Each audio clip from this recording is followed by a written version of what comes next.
আমি একদম শুরু থেকে জানতে চাই এই ঘটনাটা কিভাবে শুরু হয়েছিল, কি হলো না হলো সবকিছু শুরু থেকে বলো। ঘটনাটা হচ্ছে আমার মামার বরানগরে থাকেন ওনারা। আমরা ওয়েট করতাম কখন ছুটি হবে আর মামার বাড়ি যাব।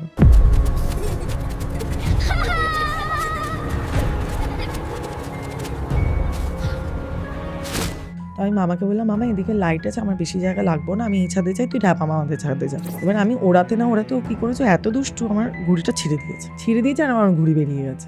পাঁচিলে উঠে আমি দৌড়তে শুরু করেছি। ওই বেড়ালের খাবার রাখা ছিল, ওই বাটিটায় আমার পা, যেই পা লাগে আমি পড়তে যাব, ও আমার একদম পেছনে ছিল, ওইটুকু পা ছিল, কত জোরে দৌড়বো।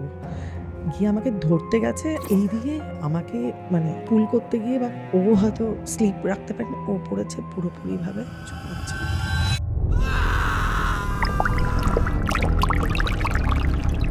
3 দিন কাজ হয়, অপঘাতে মৃত্যু 3 দিন। সেই দিন তুমি বিশ্বাস করতে পারবে না, পুরো কাক না এরকম গোল ভাবে উপরে ঘুরছে আর এত চিৎকার করছিল, লিটারালি লোক তাড়াচ্ছে কাকগুলোকে।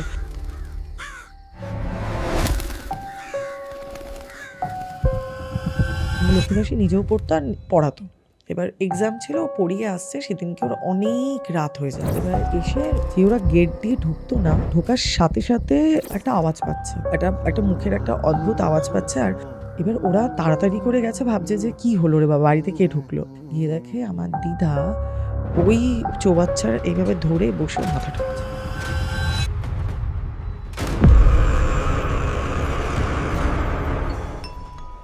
মাথা ঠুকছে। এবার যেই আমার দাদু বলছে, কি করো এইসব, তুমি কি, তোমার মাথাটা কি পুরো গেল?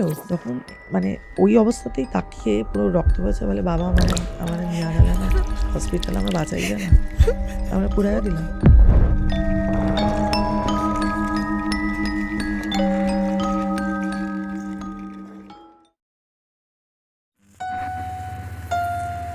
গল্পওয়ালা, the real paranormal experience.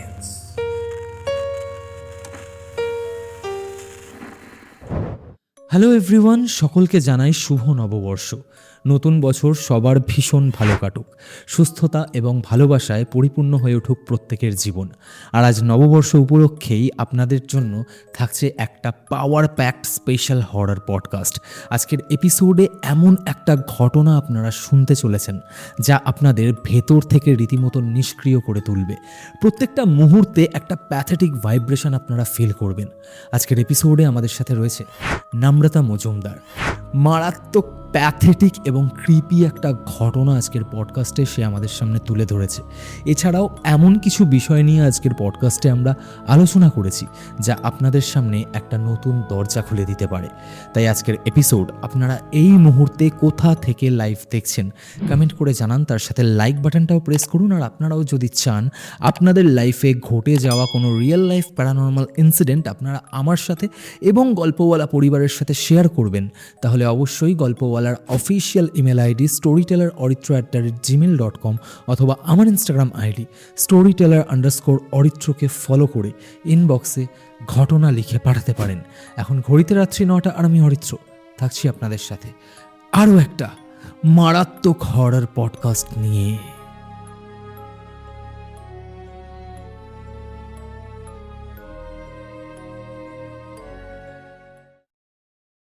Hello নম্রতাদি, hi Haritra, welcome to Golpowala again. কেমন আছো বলো? খুব ভালো আছি, তুমি কেমন আছো? আমিও ভীষণ ভালো আছি অ্যাজ ইউজুয়াল। আজকে আরও বেশি ভালো লাগছে তুমি এসেছো, কারণ কারেন্ট ডেজে গল্পওয়ালা পরিবারের ভীষণ কাছের একজন মানুষ হয়ে উঠেছো তুমি। মানুষজন তোমার ঘটনা প্রচণ্ড পরিমাণে পছন্দ করেছে এবং তারা রিপিটেডলি তোমাকে আরও একবার চেয়েছিল। আর সেই নিয়ে কথা বলতে গিয়েই তোমার লাইফের, তোমার পরিবারের আরও একটা ঘটনার কথা আমি জানতে পারি। তো তুমি যখন এসছো সেক্ষেত্রে শুধুমাত্র তো ঘটনা নিয়ে আমরা কথা বলবো না, আরও বেশ কিছু জিজ্ঞাসা আমার নিজের রয়েছে যেগুলো নিয়ে আমি তোমার কাছে জিজ্ঞেস করব।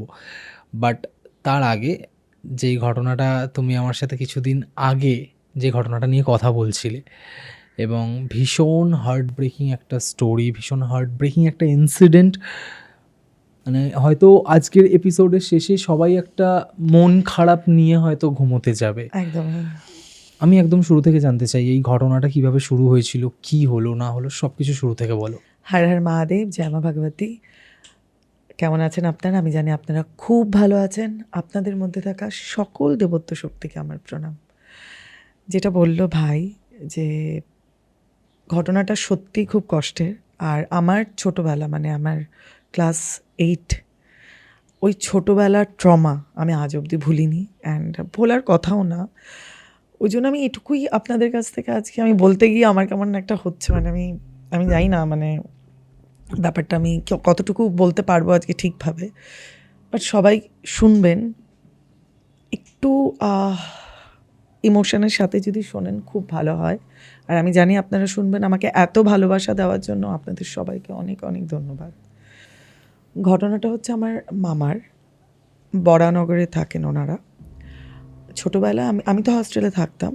কি হতো, আমরা ওয়েট করতাম কখন ছুটি হবে আর মামার বাড়ি যাব, আচ্ছা। মানে যেটা হয়। এবার আমার সুন্দর দাদু সুন্দর দিদা বরানগরে থাকতো, আর মামু লক্ষ্মী মাসি, আর আরেকজন বড় মামু ছিল, উনি বাইরে থাকেন, সোমের মামু। মামা বাইরে থাকেন। উনি অনেকটাই বড়, আর যার ঘটনা উনি অনেকটা লেট চাইল্ড, মানে আমি ওইদিকে গেলাম না, উইথ রেসপেক্ট। তো সো পুজোর ছুটিতে আমি বাড়ি এসেছি। এবার আমার ম্যাথস চিরকালই খুব খারাপ ছিল, আমি ম্যাথসে একদমই, মানে ওটা ফিয়ার থেকে খারাপ ছিল। তো পুজোর ছুটিতে আমি আসা মানেই খেপু মামার কাছে যাওয়া। ও ম্যাথসে খুব ভালো, 100 পাওয়া ছেলে। তো সো ওর থেকে মানে আমার একটা বিশ্বাস ছিল যে মামু মানেই আমি সব পারবো। আচ্ছা। আর আমরা দুজনেই ছিলাম একদম বলতে পারো লেজ কাটা হনুমান, আমি মেয়ে আর ও ছেলে। অসম্ভব দুষ্টু। মানে আমি আসার আগে আমাকে লিটারালি বলা হতো এটা করতে পারবি না, ওটা করতে পারবি না, এটা করবি না, ওটা করবি না। আমি এরকমই গরমে পুজোর ছুটিতে আমি মাকে বললাম, মা এবার আমি সুন্দর দাদুর বাড়িতে যাব, আমি ওখানেই থাকবো পুরো ছুটিটা। কেননা ওদের বাড়ির সামনে কোনোদিনও পুজো হতো না, সেইবার পুজো অর্গানাইজ করে পাড়ার ক্লাব থেকে, প্রথম পুজো। এবার মা বললো তাহলে গেলে তোমার মানে পুজোর পরই তখন এক্সাম হতো, বলে তোমার এক্সাম আছে হাফ ইয়ারলি, তো তুমি মানে হাফ ইয়ারলি বোধহয় পুজোর আগে না পরে, আমার ঠিক মনে নেই, কিন্তু এক্সাম ছিল আই থিঙ্ক হাফ ইয়ারলি। এতগুলো বছরের ঘটনা তো। এবার আমার মনে আছে যে ফার্স্ট এক্সাম আমার ম্যাথস ছিল। তো সো আমি বললাম তাহলে আমি খেপু মামার সাথে রিভিশন করব, আর আমি তাহলে চলে যাই। আমি যেদিন হস্টেল থেকে এসেছি পরের দিনই আমি চলে গেছি। যাওয়ার সাথে সাথেই যা হয় আমাদের ওখানে, মানে দেখবে আগেকার দিনে না একটা মানে একটা ছিল যে ঘুড়ি উঠতো। এটা কোনো ব্যাপার নয় যে তোমার ওটা বিশ্বকর্মা পুজোই হতে হবে, নর্মালি ঘুড়ি উঠতো। আর আমি ভীষণ ভালো ঘুড়ি উড়াতে পারতাম। আচ্ছা। এখন হাত লাগাই না ঘুড়িতে আর। তো গেছি মামার বাড়িতে। আমি ঢোকার সাথে সাথে একটাই কথা আমাকে সুন্দর দিদা বলল, একদম ঘুড়িতে হাত দিবা না। মানে আমার বাড়ি যেহেতু বাংলাদেশি, একদম হাত দিবা না। আর দুইটারেই কইলাম যে একদম দুষ্টুমি না, কারণ বাড়ির ছাদে পুরো লাইটের ইয়েগুলো গেছে, আর আমাদের বাড়ি থেকে কানেকশন করা হয়েছে সুন্দর দিদাদের বাড়ি থেকে, যেন বোর্ড ফোর্ড দিয়ে মেন মিটার থেকে, কেন একদম ওই যেখানে পুজোটা হচ্ছে মাঠের, একদম মাঠের গায়েই বাড়িটা, ওই জন্য বলে একদম তোমরা যাবা না, ওপরে একদম উঠবা না। বললেন ঠিক আছে বাচ্চা মেয়ে। এবার সেদিন গেল, ঠিক আছে। পরের দিন নবমী, মানে আমার বাড়ি থেকে, মানে আমি লং স্টোরি শর্ট করছি, তারপর যা হয় পঞ্চমী ষষ্ঠী সপ্তমী পুজোতে আনন্দ সব কিছু। এবার আর কি কতদিন আর পুজো দেখবো, বাচ্চা আমরা, ঘুড়ি উড়াতে, এবারে ঘুড়ি উড়াবো। এবার আমি আমার মামাকে, নবমীর দিন আমাদের বাড়িতে সবাই ননভেজ খায়, মাটন ফাটন রান্না হয়েছে, সবাই মিলে বসে খাচ্ছি, খুব মজা করছি। হট করে আমার মামা বললো চ। আমি কই যাবো?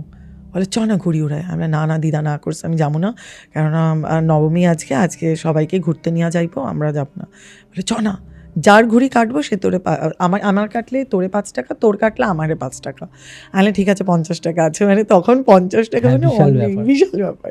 আলে হ্যাঁ মামু, আমারে না বাবা 50 টাকা দিছে। বলে চ ঘুড়ি ওড়ায়। এবার ভয়ও লাগছে, সবাই বকেছে, মা আছে তার সাথে। আমি মাকে ভীষণ ভয় পেতাম, মানে আমার বায়োলজিক্যাল মাথার কথা বলছি, ভীষণ ভয় পেতাম। জানি মা মারা মানে একদম শেষ করে ফেলবে আমাকে। আলাম না মা আছে, আমি যাবো না, তো যাবো না। বলে কি না চ না। এবার ও জোর করে নিয়ে গেল। এবার আমরা গেছি ঘুড়ি কিনতে, ওর লাটাই আছে, ওর ঘুড়ি আছে। এবার আমার কাছে আমার লাটাই নেই, আমি নিয়ে যাইনি। এবার বলে চ লাটাই কিনে আনি। ও এবার যেখান থেকে হোক ম্যানেজ করেছে, মানে ওই সুন্দর দিদার কাছ থেকে ঘুরি টাকা পয়সা চুরি করে দুজনে গেছি। মানে আমার আর তখন আমি না একটু এমন একটা মানুষ ছিলাম যার এত বড় চুল, কোমর ছাড়ানো আমার চুল ছিল তখন, সেই চুল এলো কেশি, পায়ে জুতো নেই, দুজনে গেছি ঘুড়ি কিনতে। এবার ঘুড়ি লাটাই, আর দেখবে আগেকার দিনে না ঘুড়িতে মেসেজ লিখতো, সেই সব কিনে মেসেজ লিখে পঙ্খিরাজ কী সব থাকতো। তারপরে আমার লাটায়ে নাম লেখা, সুতো দেখে নেওয়া, আবার ছাগলের কান দিয়ে সুতো দেখা, যে ওটা দিয়ে টানলে যদি সুতো না ছেড়ে মাঞ্জা ভালো, ওটা দিয়ে মাঞ্জা দেওয়া হতো, হাত কাটতো না, মাঞ্জা ভালো হতো। তো এই সমস্ত ছিল, মানে এত ভালোবাসতাম ঘুড়ি ওড়াতে।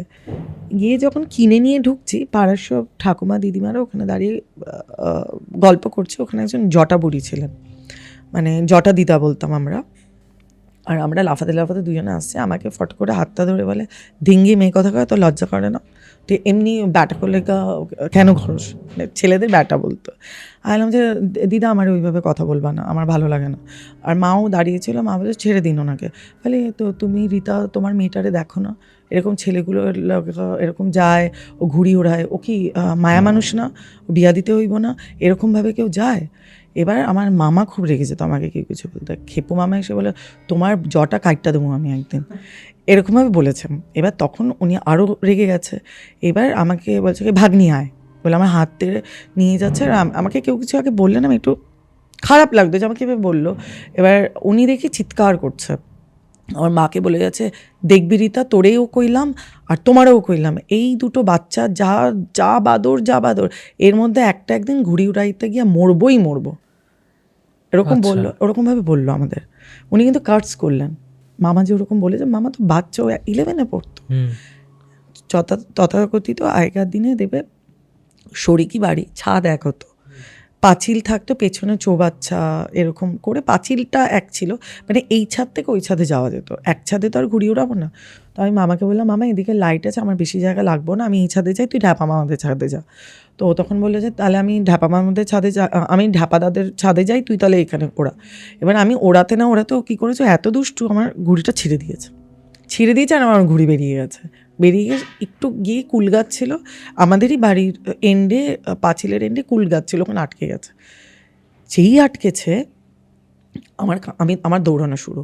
এবার দেবে আগেকার দিনে একটা লোহার গেট এখনও দেখা যায়, লোহার এরকম গোল গোল সিঁড়ি হতো, ওটা মানে ছাদের পেছন দিয়ে নামা যেত, মানে আমাদের বাড়ির চৌবাচ্চা পেছন দিকটা। আর ওই পাঁচিলে দেবে খোপ থাকতো খাবার দেওয়ার জন্য বা কিছু রাখার জন্য। ওইখান থেকে আমি নেমে ওই পাঁচিলের খোপে উঠে উঠে গেছি, পাঁচিলে উঠে আমি দৌড়তে শুরু করেছি। এইবার আমার খেপু মামা ছাদের পাইপ বেয়ে, কার্নিশ বেয়ে, সানসেট বেয়ে ও লাফ দিয়েছে ভেতরে, মানে পাঁচিলের ওখানে। কেন পাঁচিলগুলো যেহেতু ঢাপা মামাদের প্রচুর বেড়াল ছিল, খেতে দিতে হতো, তো পাঁচিল 1 হাত মতো চওড়া ছিল, মানে তুমি ভালোভাবে হাঁটতে পারবে, কোনো অসুবিধা নেই সেখানে। আমি উঠে আমি এবার হয় না একটা এবার একটা কম্পিটিশন। আলাম মামা বলে, দেখ তুই কিন্তু দৌড়াবি না, তুই দাঁড়া মৌ, তুই কিন্তু যাবি না, আমার বাড়ির ডাক নাম মৌ, বলে তুই কিন্তু পাগলামো করবি না, তুই দাঁড়া, আমি ঘুড়ি কাটছি, এটা আমার, মানে ওই 5 টাকাটা ছিল ম্যাটার। আলে না, তুমি আমার ঘুড়ি উড়লোই না, তুমি কাটবা কেমনি, হইতে পারে না। এবার আমিও দৌড়েছি। এবার দৌড়তে ওখানে ওই বেড়ালের খাবার রাখা ছিল, ওই বাটিটায় আমার পা লাগে। যেই পা লাগে আমি পড়তে যাব, ও আমার একদমই পেছনে ছিল, ওইটুকু পা ছিল, কত জোরে দৌড়বো। গিয়ে আমাকে ধরতে গেছে এই দিকে, মানে ঢাপা মামাদের গরুর ওই খড় রাখা ছিল, ওই গরু খায় না যে ইয়ের মধ্যে, আমি ওর ভেতরে ঢুকে গেছি। এই দিকে আমাকে মানে পুল করতে গিয়ে, বা ও হয়তো স্লিপ রাখতে পারেনি, ও পড়েছে পুরোপুরিভাবে চৌবাচ্চা রেখে। পড়ার সাথে সাথে মানে আমি পড়ে আমি উঠতে চেষ্টা করছি, আমি পড়েছি এই সাইডে, মানে আমার পড়ার কথা ছিল, আওয়াজ হয়েছে। আর আমি ভেবেছি যে ওখানে মানে কুয়ো ছিল, তার পাশে চৌবাচ্চা, তার পাশে কল। আমি ভেবেছি ও হয়তো কলে, মানে চৌবাচ্চা, মানে কুয়োর ভেতরে ঢুকে গেছে। আমি চিৎকার করছি যে মা সুন্দর দিদা, খেপু মামা চৌবাচ্চায় পড়ে গেছে, কুয়োয় পড়ে গেছে, খেপু মামা কুয়োয় পড়ে গেছে, কুয়োয় পড়ে গেছে।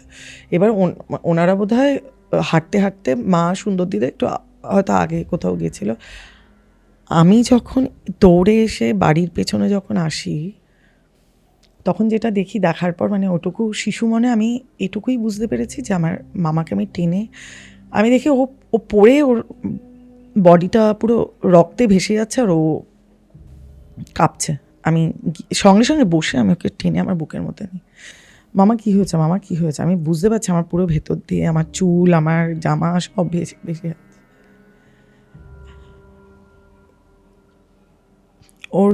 ও শুধু তাকিয়েছিল আর আমি মানে মাথার পেছনে লেগেছে, মানে ও পড়েছে এভাবে।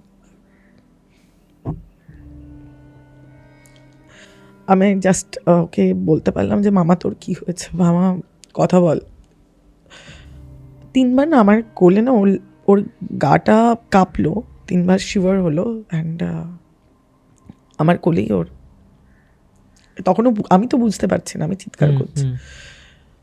সবাই আসে, এসে দেখে আমাকে, মা, যাই হোক ওই সব অবস্থা ও আমার কোলে, আমি ওকে আমার বুকে, আমি ওর গায়ে হাত দিয়েছিলাম, মানে মামা তুই বল কি হয়েছে, তুই বল। আমি চিৎকার করছি। আমি তারপর যখন দেখলাম ও আর নড়ছে না, মানে আমি বুঝতে পারছিলাম না যে ও নড়ছে না, অত রক্ত। এবার আমি ক্লাস 8-এ ছিলাম, মানে আমার ট্রমাটা ভাবো। ওখান থেকে দাঁড়িয়ে সবাই আমাকে সরায়, আমার মা আমাকে সরায়, আমার সরিয়ে নেওয়ার পর ওকে সুন্দর দিদা নেয়, ঢাবা মামারা আসে ততক্ষণে। এসে ঢাবা মামারা বলে যে তাড়াতাড়ি করে অ্যাম্বুলেন্স, তখন তো এত ফাস্ট কিছু ছিল না, বরানগর হসপিটাল, কিশোর নার্সিংহোম থেকে ফোন করা, অ্যাম্বুলেন্স আসতে আসতে ও নেই। মানে সামনের পাড়ার একজন ডক্টর ছিলেন, আসলো, এসে বললো যে ডেথ সার্টিফিকেট তো লাগবে, ও নেই।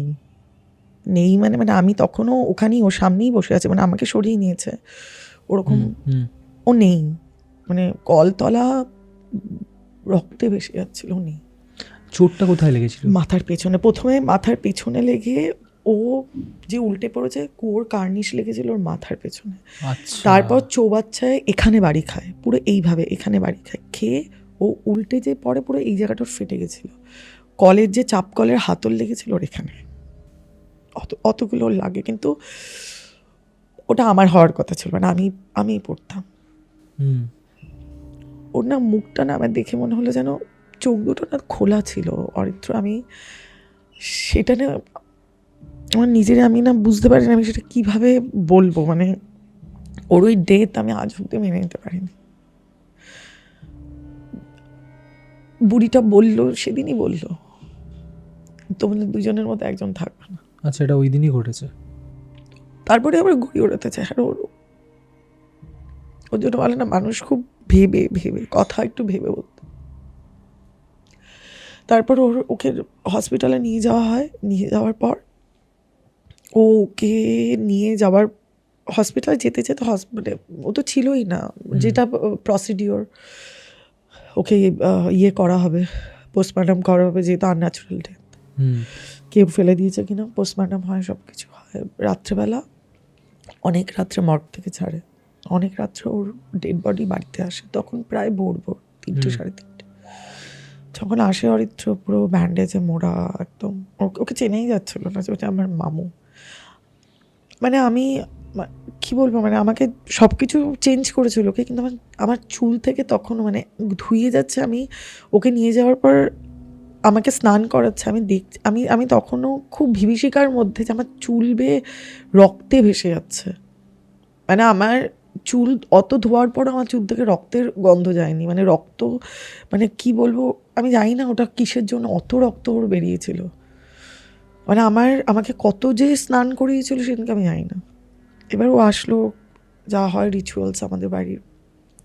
আমি এখন ওর হাত দুটো ধরে, আমি তখন ওর হাত দুটো ধরে বসে আছি। আমি তখনও বুঝতে পারছি না কি কেন হচ্ছে, কি হচ্ছে।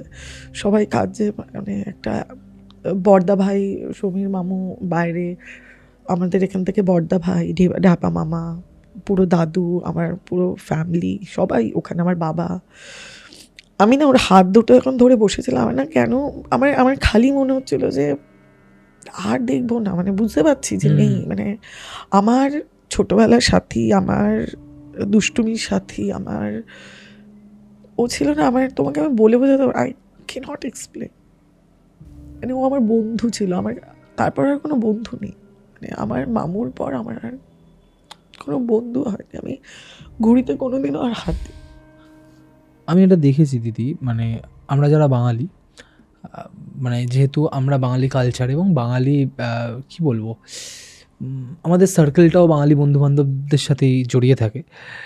আমাদের প্রথম যে বেস্ট ফ্রেন্ড হয় বা প্রথম যে খুব কাছের বন্ধু হয়, তারা কিন্তু আমাদের মামার বাড়ির সাইড থেকেই তৈরি হয় দেখবে ছোটোবেলায়। কারণ আর হয়তো এই কারণেই কোথাও না কোথাও আমরা নিজেদের বাড়ির তুলনায় মামার বাড়ির প্রতি বেশি কানেক্টেড হই। সেখানে খুব কাছের মানুষগুলো থাকে, খুব কাছের বন্ধুরাও থাকে। আমার তো এখনও মানে ও চলে যাওয়ার পর আমার আর কোনো বন্ধু নেই। আমি আর কোনোদিনও ঘুড়িতে হাত দিইনি, আমি আর দুষ্টুমি করিনি, আমি আর চিলেকোঠার ঘরে গিয়ে গল্প শুনি না। মানে একটা মেমোরিজ ওর সাথে না আমার পুরো ছোটোবেলাটাই চলে গেল। আমি তারপর খেলতাম না, আমি এখনও অবধি আমি শান্ত, মানে বলে না যে একটা জীবনে হয়তো বড় কোনো ধাক্কা লাগলে লোকে শান্ত হয়ে যায়, আমার ছোটোবেলাটা পুরো নিয়ে চলে গেল। মামু চলে গেছিলো, বাট কোথাও গিয়ে না আমার সবটা নিয়ে চলে গেছিলো। মানে ওর যাওয়াটা আমি আজ অবধি মেনে নিতে পারি না, মানে আমি মানতে পারি না, এতটা এরকম ছিল। মাংসের হাড় নিয়ে মারামারি, দুজনের মিলে ছেলে, মানে লাইক আই এম অলসো বয়, মারামারি করছি, ঘুড়ি ওড়াচ্ছি, আমার ঘুড়ি ওর উপরে মেসেজ লিখে যদি কেটে যায় কেউ মেসেজ পায় এরকম। তারপর যাই হোক, ওখানে যখন রিচুয়ালস হচ্ছিল, অল অফ আ সাডেন আমার দিদা চিৎকার করে ওঠে, খেপু ভেতরে আয়, তুই বাইরে কেন, তুই বাইরে কেন গেটের সামনে দাঁড়ায় আসিস, তোর এত রক্ত কেন বাড়ায়, তুই এদিকে আয়, ভেতরে আয়। আমি যাবো। তোমার দিদা বলছে? আমার দিদা বলছে তখন, গেটের দিকে তাকিয়ে, সবাই মানে ডেড বডিটা উঠোনে রাখা, আমার দিদা এরকম বসে, আমি হাত ধরে বসে। এবার যখনই দিদা মানে অ্যাজ ইফ দেখতে পাচ্ছে গেটের সামনে, বলছে তুই আয়, তুই ভেতরে আয়, তুই দাঁড়া বাবা, তুই দাঁড়া বলে না তাড়াতাড়ি গামছা নিয়ে গিয়ে অ্যাজ ইফ মানে হাওয়াতেই করছে, কিন্তু অ্যাজ ইফ মনে হচ্ছে সত্যি মোছাচ্ছে। বলছে তোরে কেউ নিয়ে গেল না হসপিটালে, তুই কি করছিস, তুই কোথা থেকে খেলে আইলি, তোর এইরকম কেন হইলো, তোর কোথায় কাটছে বাবা, বাবারে কি রক্ত বেরোয় তোর, ওরকম উনি শুরু করেছেন। সবাই ধরে টরে নিয়ে আসছে। এবার যখন নিয়ে আসছে, উনি উন্মাদের মতো চিৎকার করছে, আমার ছেলের কাছে যাইতে দাও, তোমরা এটা এটা ব্যান্ডেজ দাও, এটা আমার ছেলে না, ওই তো খেপু দাঁড়ায় আছে, ওরে খাইতে দাও, ওর জামা ছাড়াইতে হইব, ওর রক্ত লাগছে ওর জামায়, ওরে স্নান করাতে হইব। তারপর সবাই বুঝলো যে না, ওখানে যিনি ডক্টর ছিলেন পাড়ার, উনি একটা ঘুমের ইঞ্জেকশন দেয়। শকটা নিতে পারেনি? না, শকটা নিতে পারেনি, পরে জানতে পারলাম উনি সত্যিই দেখতে পেয়েছিল না, আনন্যাচারাল ডেথ। এবার ওখান থেকেও মানে দিদাকে সরিয়ে নেয়, বা যে দিদাকে সরিয়ে নেয় আমাকেও সরিয়ে নেয়, মানে আমি কাঁদছিলামও না, আমি কিছু বলছিলামও না। আমি ট্রমাটাইজ, আমি দেখি প্রথম টেনে নিই ওটা, আমার তোমার চোখের সামনে ঘুরতে দেখেছো জিনিস? আমার তো এজই না ওটা, একটা 8-এ পড়া মেয়ে, কত বছর আমার তখন, ক্লাস 8-এ পড়ি আমি তো। সো তখন আমিও ট্রমাটাইজ। তো ডক্টর বাবাকে বললো যে ওকে ঘুম পাড়ানো উচিত, তো আমাকেও বোধহয় ইঞ্জেকশন দেওয়া হয় মাইল্ড, বাচ্চাদের যেগুলো ইউজ হয় ঘুমানোর জন্য। আমি ঘুমাই, ওর শেষ যাত্রা আমি দেখতে পাই না, আমাকে দেখানো হয় না। ওই ঘুমের মধ্যেই বাবা কাকুকে দিয়ে, মানে আমার কাকুকে দিয়ে আমাকে বাড়ি পাঠিয়ে দেয়, মানে আমার বাড়িতে আমাকে পাঠিয়ে দেয়, ওখানে রাখে না। এরপর কি হলো, ওর 3 দিনে কাজ, 3 দিন বাড়িতে শোকের ছায়া। কিন্তু আমার দিদা কিছুতেই বিশ্বাস করেনি যে ও নেই। সুন্দর দিদা বারবার ওর ঘরে যায়, ওর ঘরে করে, জামা কাপড় গোছায়, ও যেরকমভাবে পড়ার ওর ব্যাগ থাকতো ওগুলো রেডি করে। ইনফ্যাক্ট ওকে রোজ খেতে দিত। কোথায় খেতে দিত? ওর ঘরে। উনি দেখতে পাচ্ছেন ও আছে, অ্যাজ ই পড়ছে, মালতী মাসিকে বলতো যা ওরে দুধটা দিয়ে আয়, ও উপরে পড়তেছে, যা দুধটা ওরে দিয়ে আয়। উনি কিছুতেই, ওনার এটা চলছিল। এবার কত ইঞ্জেকশন দেবে একটা, মানে তুমি ঘুমের ইঞ্জেকশন বা ট্যাবলেট বেশি খেতে পারো না, আর মাইন্ড যদি উইক থাকে আরও ডক্টর প্রেসক্রাইব করবে না, তো কত ইঞ্জেকশন দিয়ে রাখবে, ওরকম দিয়ে আসতো। কিন্তু অদ্ভুত ব্যাপার, গ্লাসে দুধ বলো আর প্লেটে খাবার বলো থাকতো। সিরিয়াসলি। কিন্তু ব্যাপারটা হচ্ছে যে ওর যে বাড়িটা ছিল, ও তো থাকতো মানে দোতলার যেখানে থাকতো, ওখানে বেড়াল ওঠার কোনো জায়গা নেই, রাস্তার পাড়ে ওর ঘর, জানলা, তো ওখান থেকে বেড়াল লাফ দিয়ে দোতলায় উঠবে না, আর কাক এসে ঢুকে ওইভাবে খেতে পারবে না। তো মালতী মাসি বলে কে খায় না, ঢ্যাপার বেড়াল এখন খেতেই পারে, মানে ঢ্যাপা মামা বেড়াল পুষতো, তো ঢ্যাপার বেড়াল খেতেই পারে। ঢ্যাপার বেড়াল খেতেই পারে, কাকে খেতে পারে, এসব হতো। বলছে না গো, মানে ওরা তো গ্রামের, বলছে মালতী মাসি লক্ষ্মী মাসিকে বলতো, মানে আমার মাসি মানে খেপু মামার আগের, মানে আমার সমীর মামা, লক্ষ্মী মাসি, খেপু মামা সবার লাস্ট চাইল্ড। তো লক্ষ্মী মাসি বলতো তোমার মাথাটা খারাপ হয়ে গেছে, বেড়াল ফেরাল আছে এত লোক হতে পারে। 3 দিন কাজ হয়, অপঘাতে মৃত্যু 3 দিন। 3 দিন যখন কাজ করছে, ছাদে কাজ হচ্ছে, সেই দিন তুমি বিশ্বাস করতে পারবে না, মানে আমি ওটা আমার মানে যতটুকু মনে আছে পরে শোনা, যে পুরো কাক না এরকম গোলভাবে উপরে ঘুরছে আর এত চিৎকার করছিল মানে লিটারালি লোক তাড়াচ্ছে কাকগুলোকে। একবার এসে যে পিণ্ড দেয় না, একটা কাক একটা পিণ্ড রেখেছে, থার্ড না এরকম কিছু একটা পিণ্ড রেখেছে, ওখান থেকে টান মেরে মানে ওটা এঁঠো করে দিয়েছে, মানে ওই জায়গাটাকে এরকম করে টান দিয়ে নষ্ট করছে। মানে কাকে এসে অত লোকের মধ্যে ওরকম করছে, মানে আনন্যাচুরাল। মানে কাক তো সব ডাইমেনশনে সব কিছু বুঝতে পারে। এবার সবাই বুঝতে পারছিল কিছু একটা ব্যাপার আছে। আর ওদিকে দিদা নিচে, সুন্দর দিদা নিচে হেসে হেসে খেপুরে, তোর এক্সাম আছে নি, তুই কি খাবি বল, আজকে কি দিমু ক, ওরা ছাওদে কি করতেছে দেখ, তোর ছবি রাখা পূজা করে। এবার ততক্ষণে ওপর থেকে মানে ও তো নিজে নিজে, তোরা কি করিস, কিছু করিস না, ও তো বাইসে আছে, তোরা কেন শ্রাদ্ধ করিস, কার শ্রাদ্ধ করিস। ওনাকে দিয়ে কিছুতেই ওকে জল দেওয়ানো গেল না। উনি কিছুই করলেন না, মানে উনি তো দেখতে পাচ্ছেন ছেলেকে, তোর এখনো জামা ছাড়ায়নি, তোকে কেন ছাড়ায়নি। এইবার যখন সবাই নিচে আসছে, কোনো রকমভাবে সেদিনকে ওই অত ভালোভাবে পুজো হয়নি, কিন্তু কোনো রকমভাবে নিচে গিয়ে খেতে দিয়ে সন্ধ্যার আগে খেতে দিতে হয়, খেতে দিয়ে এসছে। এবার সবাই নিচে, সবারই মন খারাপ একটা। আমরা বাড়ি চলে আসি, এরপর থেকে মানে যা হয় সব মায়ের কাছ থেকে, ঢ্যাপা মামার কাছ থেকে ম্যাক্সিমামটা শোনা, লক্ষ্মী মাসির কাছ থেকে শোনা। আমরা বাড়ি চলে আসি, মানে বাবা বললো না আমি এইখানে এরকম হচ্ছে। আর আমি পুরো শান্ত হয়ে গেছিলাম। বাবা বললো আমার মেয়ে আমার কাছে, যে চলে গেছে ঠিক আছে, বাট আমার মেয়েও আমার কাছে অনেক বেশি দামি, আমি নিয়ে চলে যাই, তুমি থাকো, মোয়ের মা তুমি থাকো। তো আমাকে নিয়ে চলে আসে বাবা। সেদিন রাত্রেবেলা আমার সুন্দর দিদা চিৎকার করছে, খেপু আমাকে বলেছে ও চিংড়ি মাছ খেতে খুব ভালোবাসতো, ও চিংড়ি মাছ খাবে, ওকে সর্ষে চিংড়ি করে দেবো, চিংড়ি মাছ নিয়ে। শ্রাদ্ধের দিন, পরের দিন একটা ব্যাপার, নিয়মভঙ্গের ব্যাপার থাকে, শ্রাদ্ধের দিন কে মাছ বাড়িতে ঢোকায়, সে পাগলামো করে চিৎকার করে, তারপর যাই হোক যেইভাবে হোক বোঝানো, সে সয়াবিনকে রান্না করে তাকে বোঝাইয়ে দেওয়া হয়েছে যে না বাড়িতে হয়েছে সব। মালতী মাসি বলছে আমি ঘরে খাবারটা দিলাম, যেরকম খেলে একটা আওয়াজ হয় না, আমি ওই আওয়াজ পেয়েছি। কি বলছো? হ্যাঁ, বলছে আমি পুরো মনে হলো থালাটা যেমন খেপু যেরকম পাগলের মতো আওয়াজ করে খেত, ওরকম করে থালাটা টানছে এইভাবে খাওয়ার, মানে ও খুব আওয়াজ ও এইভাবে খেত, মানে আর খুব অদ্ভুতভাবে ও ভাত মেখে খেত, মানে তাড়াহুড়ার চোটে কত তাড়াতাড়ি খাবো আর দুষ্টুমি করবো, এটাই হচ্ছে ওর কাহানি। তো ও লক্ষ্মী মাসি বলছিল যে আমি ওর ঘরে দিয়ে আমি সিঁড়িতে নামবো, আমি আওয়াজ পেয়েছি। লক্ষ্মী মাসি বলছে, মালতী মাসি বলছে আমি আওয়াজ পেয়েছি, ও নিচে এসে বলছে। এবার সবাই তাকিয়ে বলছে যে হয়তো ও তো ছোটোবেলা থেকে ওকে মানুষ করেছে, ওই জন্য হয়তো এরকম বলছে। যাই হোক, তারপর পরের দিন যখন সকালবেলা গেল, মালতী মাসি বলছে, মালতী মাসি লক্ষ্মী মাসি আর ঢ্যাপা মামাকে বলছে যে তোমরা একটু ওপরে যাবা আমার সাথে, আমার না মনে হয় একটু চলো না দেখবা। তখন গিয়ে দেখে পুরো থালা খাওয়ার যেরকমভাবে ও ছড়িয়ে খেত ওইভাবেই অ্যাজ ইট ইজ ছড়ানো, অ্যাজ ইট ইজ। তখন লক্ষ্মী মাসির মনে হয়েছে যে কিছু একটা ঠিক না, মা কি সত্যি তাহলে ভাইকে দেখে। এবার ঢ্যাপা মামা বললো যে যা, হতে পারে আমার বাড়ির কোনো বিড়াল আয়সা এরকম করছে, তোরা না একটু বেশি ভাবিস, কিছু আর না, যে চলে যায় যে সে আর আসে না, মানে নাও। এবার ওখান থেকে এবার মালতী মাসি বলছে যে আমি রোজ খাবার দিচ্ছি, রোজ এটা হচ্ছে, তোমার বাড়ির বিড়ালকে রোজ আসে আমাদের বাড়ি, এতদিন আইলো না, আজকেই আসবো, মানে ওর মারা যাওয়ার পরেই সবাই আসছে আমাদের বাড়ি। যা হয় আমরা আমাদের মনকে বোঝাই যে এটা এরকম কিছু না।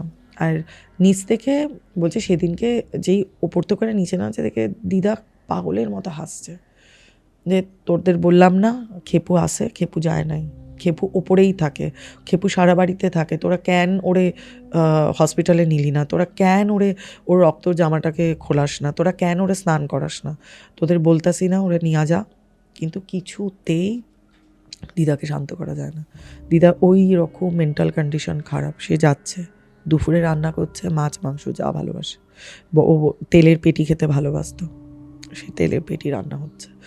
ও মানে পঞ্চব্যঞ্জন দিয়ে খেতে ভালোবাসতো, এক পদ দিয়ে খেয়ে ওর হবে না, ওর মাছ রোজ চাই, রোজ বাড়ির মধ্যে ওকে উপরে দেওয়া। এটার সূত্রপাতটা আরও গভীরে নিয়ে গেল আমার দিদা, সুন্দর দাদু না করার সত্ত্বেও শুনবে না, কত ইনজেক্ট করবে ওনাকে, বলছে ঠিক আছে যা পারে করতে দাও, মানে এত অশান্তির থেকে ভালো কথা ওনাকে যেতে দাও। এইবার লক্ষ্মী মাসি একদিন লক্ষ্মী মাসি নিজেও পড়তো আর পড়াতো। এবার এক্সাম ছিল, ও পড়িয়ে আসছে, সেদিনকে ওর অনেক রাত হয়ে যায়। এবার এসে ওদের আগেকার দিনে পেছনে ছোট্ট ডিম লাইট জ্বালিয়ে রাখতো, অত বেশি লাইট না, যে ওরা গেট দিয়ে ঢুকতো না, ঢোকার সাথে সাথে একটা আওয়াজ পাচ্ছে, একটা মুখের একটা অদ্ভুত আওয়াজ পাচ্ছে। আর দেখবে আগেকার দিনে এটা নিয়ম ছিল যে রাস্তা থেকে আসার আগে কলতলাতে লোকে পা ধুয়ে তারপরে বাড়িতে ঢুকতো। তো ওরা সবাই আবার ওর 9:30 10টা বেজে গেছে, মানে এত বছর আগেকার কথা। তো তখন একটু 9:30 10টা মানে অনেকটাই। তো লক্ষ্মী মাসিকে নিয়ে সুন্দর দাদু এসে ওরা পেছনে সাইকেল রেখে ওরা পেছন দিয়ে দুজনেই বাবা আর মেয়ে মিলে পেছন দিকে, দাদু আর মাসি মিলে পেছন দিকে কিছুটা যেতেই আওয়াজ পাচ্ছে, দুম দুম এরকম বসে এরকম আওয়াজ পাচ্ছে, আর একটা মুখের আওয়াজ। এবার ওরা তাড়াতাড়ি করে গেছে, ভাবছে যে কি হলো রে বাবা, বাড়িতে কে ঢুকলো, এবার হতেই পারে চোর ফোর ঢুকলো কিনা। ওরা দৌড়ে যখন গেছে, গিয়ে দেখে আমার দিদা ওই চৌবাচ্চার এইভাবে ধরে বসে মাথা ঠুকছে, কন্টিনিউয়াসলি মাথা ঠুকছে। এবার যেই আমার দাদু বলছে করো কি তুমি, কি করো এইসব, তুমি কি, তোমার মাথাটা কি পুরো গেল? তখন মানে ওই অবস্থাতেই তাকিয়ে পুরো রক্ত পড়ছে, বলে বাবা আমার নিয়ে গেলে না তো হসপিটালে, আমরা বাঁচাইলে না, আমরা পুরাইয়া দিলাম। পুরো খেপু মামার গলার আমার দিদার মুখ থেকে বেরোচ্ছে। এবার আমার মাসির হাতে যা ছিল পড়ে গেছে, পড়ে মাসি ভয় পেয়ে গেছে, মানে ওই কন্ডিশনে আমার দাদুও ভয় পেয়ে গেছে। কি মানে ওই সময় কি করবে, আর এটা বললো ঠিক আছে বলে আবার মাথা ঠুকছে। এবার ততক্ষণে লক্ষ্মী মাসির কী মনে হচ্ছে, চিৎকার করে ঢ্যাপা দাও তোমরা তাড়াতাড়ি এসো, ও জেঠু ও রাঙা কাকিমা, ও রাঙা জেঠি তাড়াতাড়ি এসো। যখনই চিৎকার করে ওদের নিয়ে সবাই মিলে এসে দেখে, মানে ওরা যে ধরবে ওই সাহসও পাচ্ছে না, কন্টিনিউয়াসলি মাথা ঠুকছে ওইভাবে। একটা প্রথম কথা অপঘাতে, তার মধ্যে এইসব দেখছে, কারোরই মাথা ঠিক থাকে না। তখন ঢাপা মামা এসব মানতো না, গিয়ে যেই ধরেছে দিদা অজ্ঞান হয়ে গেছে, সুন্দর দিদা। এবার তাড়াতাড়ি করে তাকে নিয়ে আসা, পুরো একদম মাথার এখানটা ওর যেই জায়গাটা ফেটেছিল, এই জায়গাটা ঠিক ওই জায়গাটাই দিদার পুরোপুরি হয়ে ফাটা। নিয়ে যাওয়া হলো হসপিটালে, 8খানা সেলাই, 8-9টা সেলাইয়ের মতো পড়েছিল। এবার আমার মা তো কন্টিনিউয়াসলি ওখানে, মা বাবাকে বলছে, বাবা এখানে করছে, কিন্তু আমাকেও বাবা এখানে, মানে আমি টোটালি অসুস্থ তখন, আমি একদম না হাসছি না কাঁদছি না বলছি না কিছু। তো বাবা আবার যেতেও পারছে না, আমাকেই সামলাচ্ছে। সেদিনকে রাত্রেবেলা এইটা গেল, ওরা এলো হসপিটাল থেকে, রাখতে অনেক বেলা, অনেক রাত হয়ে গেছিলো। তারপর ঠিক তার পরের দিন আবার সে উঠে বসে, না রান্না করতে হবে, খেপুকে দিতে হবে। এই অবস্থায় মাথায় কেউ তাকে ধরে রাখতে পারছে না, সেই মাথা ফাটা অবস্থায় গিয়ে রান্না করেন উনি। রান্না করে আস্তে আস্তে ধরে মালতী মাসির হাত ধরে তাকে নিয়ে যায় ওপরে নিয়ে গিয়ে সুন্দর করে খাবার সাজিয়ে দেয়, মাছের ঝোল, ও ভাজা ভালোবাসতো, আলু ভাজা, ডাল সব সাজিয়ে দিয়ে আসে। এবার মালতী মাসির ভয় লাগতে শুরু করে। মালতী মাসি বলে, আমি যেই রেখে বলছে বৌদি রাখলো, রেখে যেই বেরিয়ে আসছি, আমার মনে হলো যে কেউ চেয়ারটা টানলো আর বসলো আর থালা টানলো। আর দিদা তখন পেছন ঘুরে তাকিয়ে বলে, খা বাবা খা, আমি আবার রাত্রেবেলা তোর জন্য মুড়িঘণ্ট রাঁধুম, তুই খা। এবার না মালতী মাসি বলছে, আমার না তখন মনে হলো ভেতর থেকে একটা কিছু বলে, আমি নিজের চোখে দেখলাম চেয়ারটা কেউ টেনে বসলাম আবার টানলাম, মানে আমি ওটা দেখার পর আমি মনে হচ্ছিল যে আমি বৌদিকে ছেড়ে আমি এবার দৌড়ে নামি, সেটাও করতে পারছি না, ওনার স্টেবিলিটি নেই। মানে যখন আমরা সিঁড়ি দিয়ে নামতে শুরু করছে আমার মালতী মাসি আর দিদা, মালতী মাসি বলছে যে একটা সেই মাছের মানে ওর কোনো তরকারি বা সবজি ভালো না হলে যেভাবে বাটি ফাটি রাখতো ঠিক ওরকম রাখার আওয়াজ। আর একটা ও এরকম ইয়ে করতো মানে হয় না, আমরা বলি না পাছে খাবার দিয়েছে এই দিয়েছে আর খাবো না, ভাল লাগছে না, মানে ওরকম একটা গোঙানি।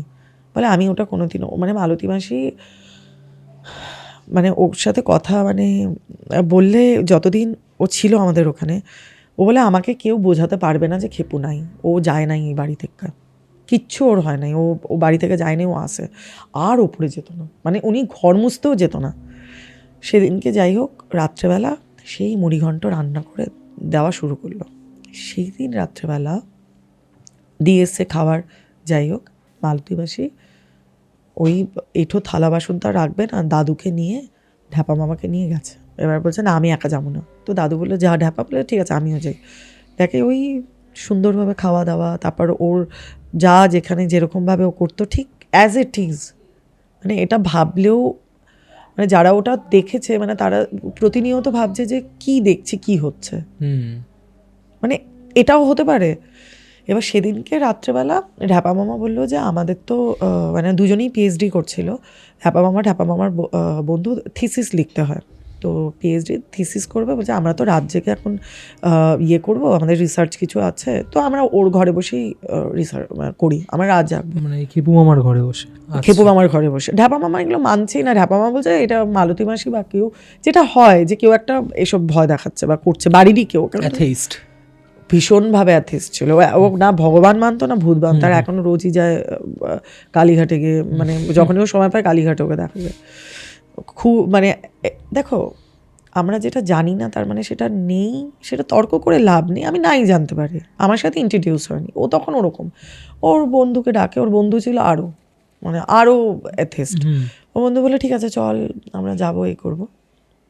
এবার ওরা বসে ওরা ওখানে রাত্রেবেলা পড়াশোনা শুরু করতে করতে, এবার দুই বন্ধু থাকলে দেবে পড়াশোনা কম হয়, আড্ডাবাজি বেশি হয়।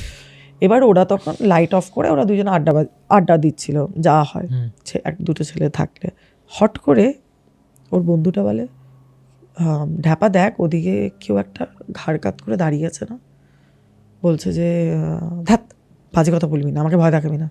ওরা তখন জানলার দিকে ফিরে আর কি ইয়ে করছিল। তো এবার ও বলছে যে ঢ্যাপা আস্তে আস্তে দেখ এদিকে আসছে, এটা খেপু।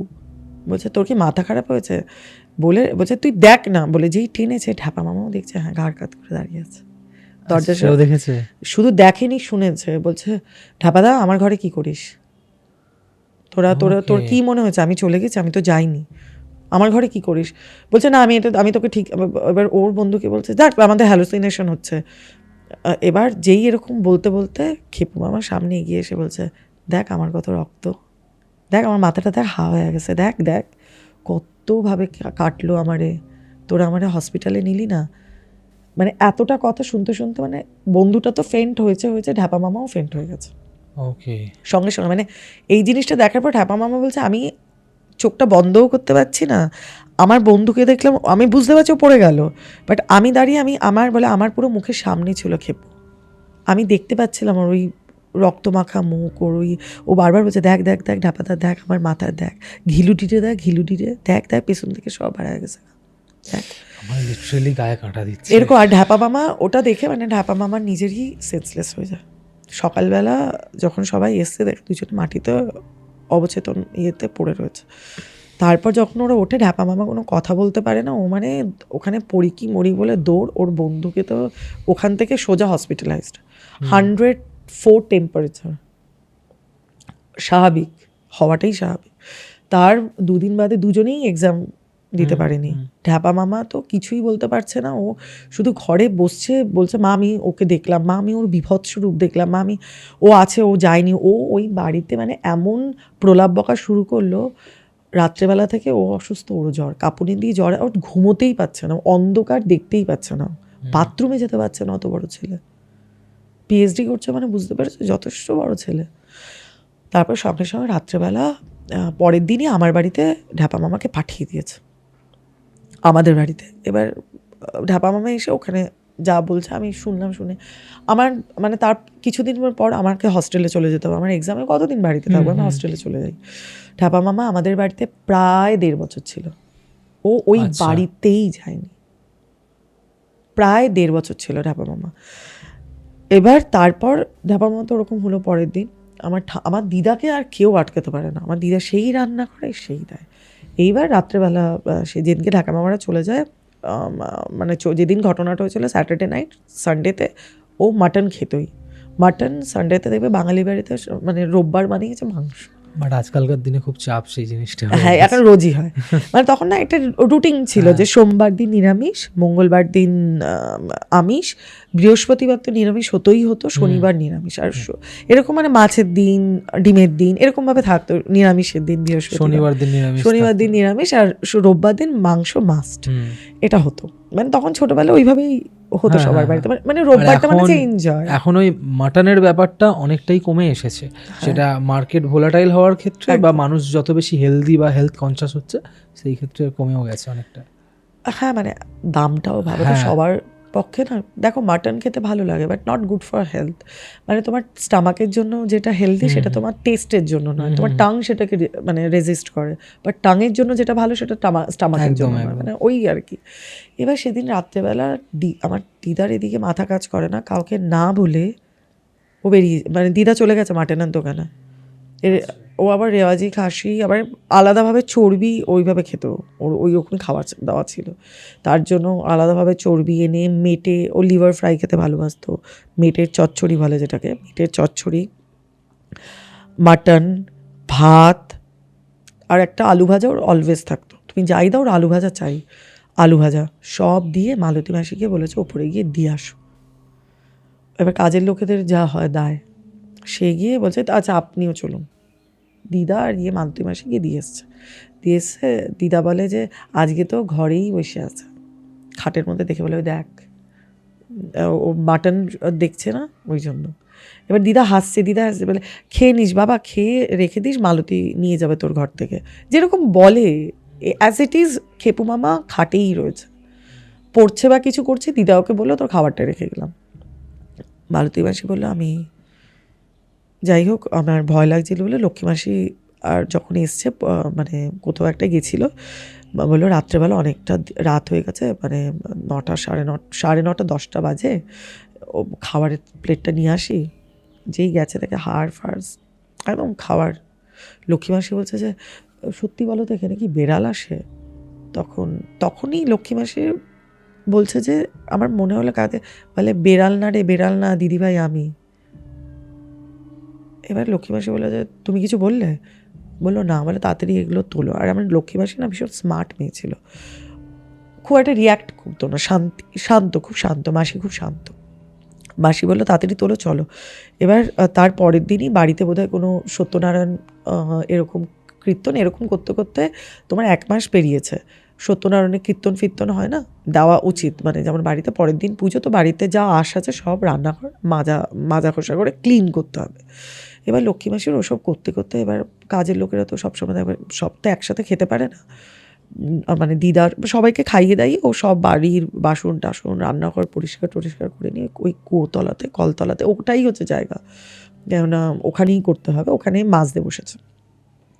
ততদিনে একটা লাইট আছে, লাইট দিয়েছে, সব করেছে, করে এবার লক্ষ্মী মাসি ওখানে বাসন মাজে। যেই বাসন মাজে লক্ষ্মী মাসি বলছি সরি, মালতী মাসি ওখানে বাসন মাজছে। মালতী মাসি যখন বাসন মাজছে তখন বলছে আমার খালি মনে হচ্ছে আমার পিঠের মধ্যে কিছু একটা গরম, একটা হয় না নিঃশ্বাস বা কিছু বলে, একটা হাওয়া আমার লাগছে, আমি তখন ভাবলাম যে কিছু না, আমার গরম লাগছে, এরকম গরমকালের এই আমার গরমই লাগছে। বাসন মাজতে শুরু করেছে। এবার বাসন মাজার পর বলছে ও মালতী দি, ও মালতী দি করতে বলে, ও মালতী দি, আরে শোনো না, দেখো না, আমার একটু দেখো। এবার মালতী মাসি বলছে আমার মনে হচ্ছে আমার কান বাজে। তাহলে কী রে বাবা, কে ডাকে আমার কান বাজে। তারপর বলে আরে দেখোই না একবার আমারে, কত রক্ত বেরোয় আমার, তুমিও আমারে বুঝাইলে না। মালতী মাসি বলছে যে আমার হাতে মাজবো কি, আমি ওখানে এবার দেবে যে যখন ভয় হয় তুমি সেই দিকেই তাকাও। মালতী মাসি বলছে আমি যখন তাকালাম চৌবাচ্চাটার দিকে, দেখি ও ওই রকমভাবেই শুয়ে আছে, আর ওর ঘাটটা খাত কইরা মানে বলে, ও মালতী দিদা আরো দেখো কত রক্ত বেড়া যায়, আমি তো মইরা যাবো না, আমি পড়লাম, তোমরা কেউ হসপিটালে নিয়ে গেলে না, দেখো আমার ঘিলুডিরে দেখো দেখো। মানে মালতী মাসি বলছে ও আমাকে এরকম ওর মাথা হা করে দেখাচ্ছে ওর ঘিলু নাই, বলে আমার ঘিলুডিরে খেয়ে নিয়ে গেল, আমারে আমারে আমারে দেখো দেখো তুমি আমারে একবার দেখো। মালতী মাসি চিৎকার দিয়ে ওখানেই সেন্সলেস। এবার ওকে নিয়ে আসে, তখন সবাই চলে আসে। এবার বাড়িতে যেহেতু ওর সবে শুয়ে পড়েছিল, এবার কে দাঁড়াবে, কাজের লোকের প্রতি তো দেখো ওদের প্রতি একটা তোমার ভয় আছে, সব আছে, একটা তো সেন্স। এবার ওই বাড়ির কারোরই মুড ঠিক নয়, মাত্র 3 জন দাঁড়িয়ে আছে। আর বড় মামু বাইরে থাকতো, তো বড় মামু আসতেই পারেনি, সে যেই জব এই ক্যাটাগরিতে ছিল ওখানে সে ছুটিই পায়নি, তার কষ্ট তো আরও, বড় মামু আসতেই পারলো না। তো ঢ্যাপা মামার মায়েটা সবাই এসছে, আসার পর মালতী মাসি সেদিনকে ওকে জল দিয়ে দাঁতে দাঁত লেগে গেছিলো, মানে হাত পা বেঁকে ও এত ভয় পেয়ে গেছিলো। সেদিনকে রাত্রেবেলা ও কাউকে না যেতে দিয়েছে ওই বাড়ি থেকে, নাও কারোর সাথে মানে কাউকে ঘুমোতে দিয়েছে। আর সমানই দিদা বলে বলে তোদের কইলাম না ওরে নিয়ে যা, ওরা তো নিলিই না, তোরা তো হসপিটালেই নিলি না, আমার ছেলেরে তোরা মারছিস, তোরা খুন করছিস। আর ওই মৌ আমার ছেলেরে খাইছে। তোমার কথা বলছি। আমার কথা যা হয় দেখো, উনি আমাকে তারপর থেকে কোনোদিন আমার সাথে কথা বলেনি, বলতে তোর যাওন ছিল তুই আমার ছেলেরে নিলি, তোর জন্যই আমার ছেলে গেছে। যাই হোক, এটা একটা মায়ের খুব মমতা থেকে এই কথাগুলো বলে, মা খুব একটা মমতা, এখানে খারাপ লাগার কোনো জায়গাই নেই আমার, সত্যি তো তাই ছিল না, কিন্তু আমি তো ঠেলিনি, দোষটা আমার কোথাও ছিল না, দোষটা ছিল হ্যাঁ আমরা দুষ্টু ছিলাম, দুষ্টু বাচ্চা। যাই হোক, ওখানে মালতী পরের দিনই মানে সারা রাত সবাই জাগা, পরের দিন মালতী মাসি চলে যায় বাড়ি থেকে, আর আসে না, বলে আমি এই বাড়িতে থাকতে পারব না। মানে ও বলে আমি দেখলাম আমার সামনে ও মাথা হা কইরা আমার বলে আমার ঘিলু নাই, বলে আমি থাকুম না, ও মালতী মাসি চলে যায়।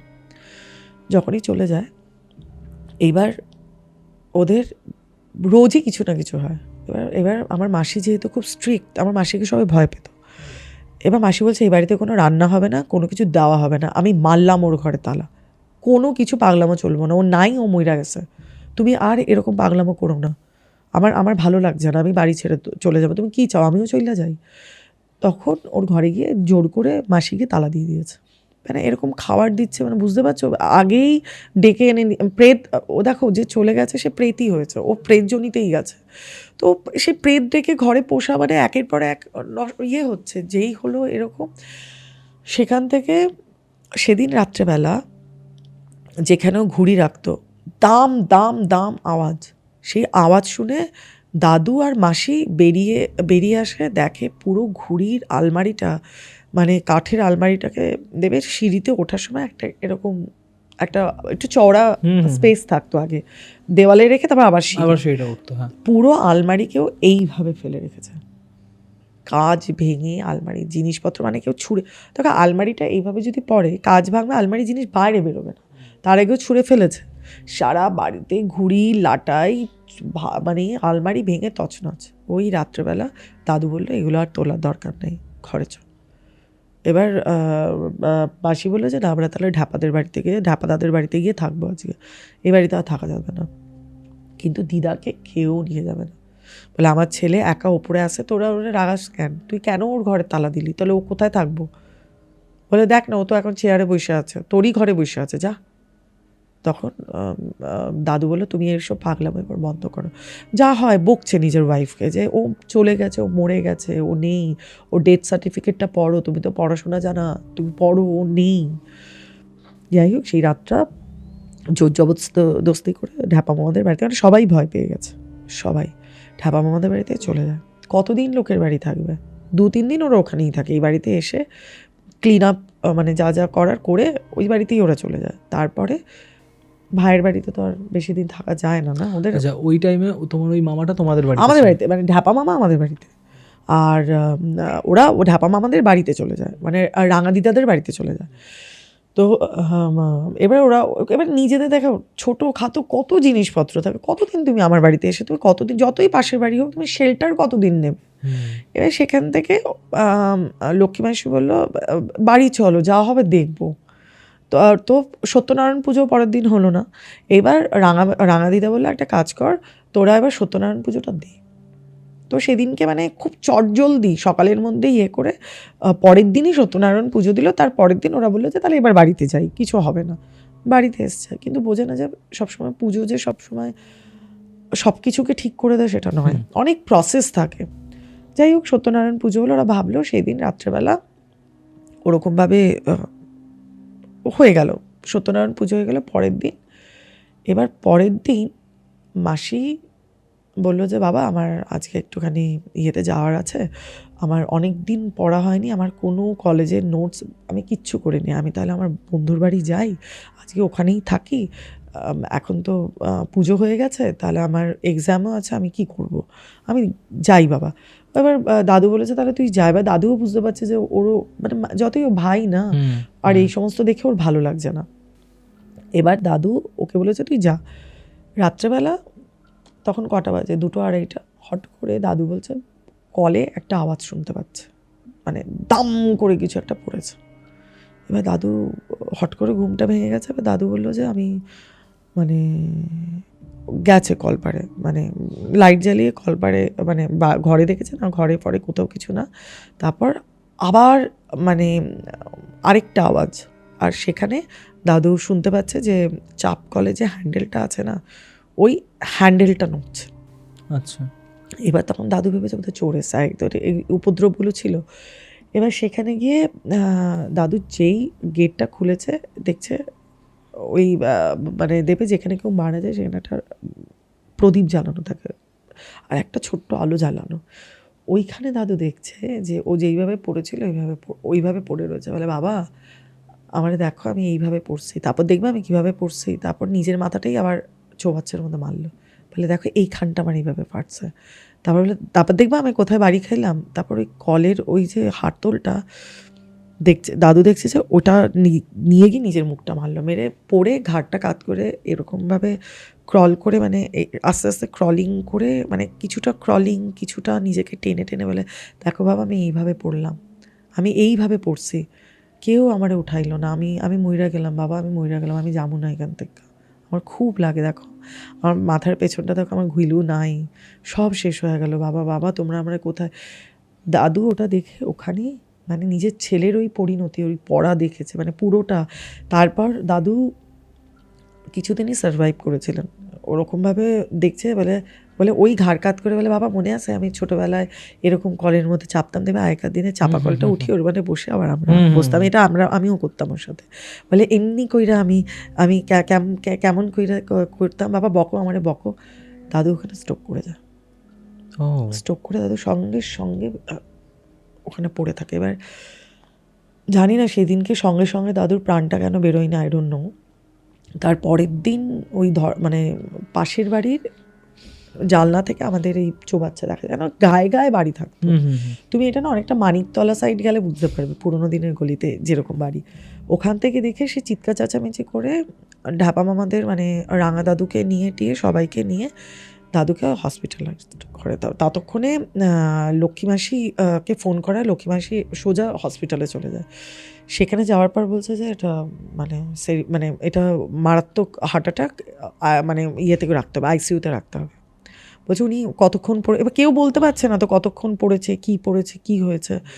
সেখান থেকে প্রায় দাদু লড়াই করলো 21 দিন পর আইসিইউ থেকে বেরোলো, একটু স্টেবিলিটিতে ছিল। হসপিটালে বসে যতটুকু বলতে পেরেছে সেদিনকে কী দেখলো বলেছে, আর খুব কাঁদছিল দাদু, মানে আমার ছেলেটা এইভাবে পড়ছে, আমার ছেলেটা এইভাবে লাগলো। সবাই তো আর পড়াটা দেখেনি, তখন কেউ ছিল না যেটা দেখার। মানে আমিও পড়াটা দেখিনি, মানে আমি যতটুকু সিনারিও দেখেছিলাম। আর দাদু আস্তে আস্তেও ততক্ষণে, মানে দাদু কাছ থেকে আস্তে আস্তে ও ততক্ষণেও হসপিটালে। এবারে এইভাবে এইটা বলছে আর কাঁদছে। তখন দাদুকে বাড়িতে নিয়ে আসা, সবাই বলে যে দেখো যেটা হয়ে গেছে সেটা নিয়ে আমাদের কারোরই হাতে ছিল না, এটা ফাড়া কেটে গেছে। তখন আমার মা বলেছে যে এই জন্য কাউরে কিছু বলতে নাই। ওই জটা বুড়ি বলছিল না ওর মাথায় জটা আছে, ও সেদিনকে যেইভাবে অভিশাপ দিল আমার বাচ্চাদিরে, দেখো এটা অভিশাপের জন্যই হইল, কিন্তু এই কথাগুলোর তো আর কোনো মানে নেই, অভিশাপের জন্য হয়ে তো গেল। তো তখন দাদুভাই তখন যেহেতু দাদুভাইয়ের মেডিকেশনের দরকার, আর সুন্দর দিদা ওরকম পাগলামো করছে, তো দাদুভাইকে লক্ষ্মী মাসির ঘরে, মাসিমণির ঘরেই দাদুভাইকে ওখানে রাখা হয়েছে, যে একটা ওরকম কন্ডিশনের একটু পিসফুলি ঘুমানোর দরকার। বাড়ি আসার পর 5 দিন সার্ভাইভ করে দাদুভাই, 5 দিন বেঁচেছিলেন। ঠিক 4 দিনের মাথায় রাত্রেবেলা কি হয়েছে কেউ জানে না, সকালবেলা লক্ষ্মী মাসি উঠে দেখে দাদুর মুখ থেকে পুরো সালাইভা, ফ্যানা টাইপস, বাবলস টাইপ বেরিয়ে কখনো হচ্ছে জানে না, শুকিয়ে রয়েছে, জিভটা বেঁকে রয়েছে আর ওপর দিকে তাকিয়ে রয়েছে। আর ডক্টর যখন আসে যখন দেখে, বলছে ম্যাসিভ হার্ট অ্যাটাক করেছে, কিছু একটা দেখে ভয় পেয়েছে, মানে ওনার ডেড বডিটা যে কন্ডিশনে ছিল।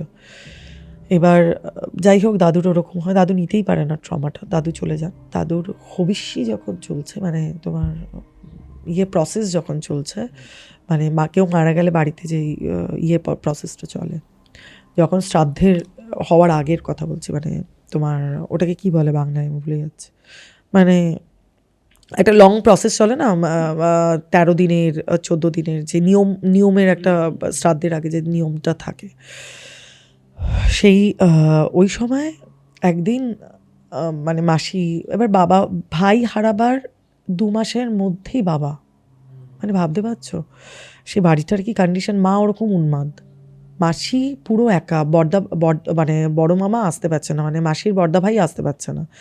এবার একটা মেয়ে একা কত, আর তার মধ্যে ঢ্যাপা মামা আমাদের বাড়ি, এবার ওনারাও তো এজেড হয়েছে, এবার কত তোমাকে পাড়ার লোকে সাপোর্ট করবে। মাসি বসে আছে, আওয়াজ পাচ্ছে আলমারির, মানে দাম দাম করে আওয়াজ পাচ্ছে রাত্রেবেলা, মাসি তখন পড়ছিল, আওয়াজ পাচ্ছে। এবার মাসি বললো যে দেবে বেশি ভয় পেতে পেতেও দেবে তোমার আর ভয় লাগে না। মাসি ওপরে গিয়ে দেখছে ও ঘাড় কাত করে ওর ইয়েটাকে খুলছে, আলমারিটাকে বন্ধ করছে, খুলছে বন্ধ করছে। এবার মাসি ওপরে গিয়ে বলছে তুই যাস না কেন, তুই বেঁচে থাকতেও আমাদের জ্বালাতি, তুই মরে গিয়েও জ্বালাচ্ছিস, তুই আর কি করবি, বাবাকে তো চলে গেছে, বাবাকে তো খেয়ে নিলি, তুই আর কেন আছিস, তুই যাস না কেন, তুই যা।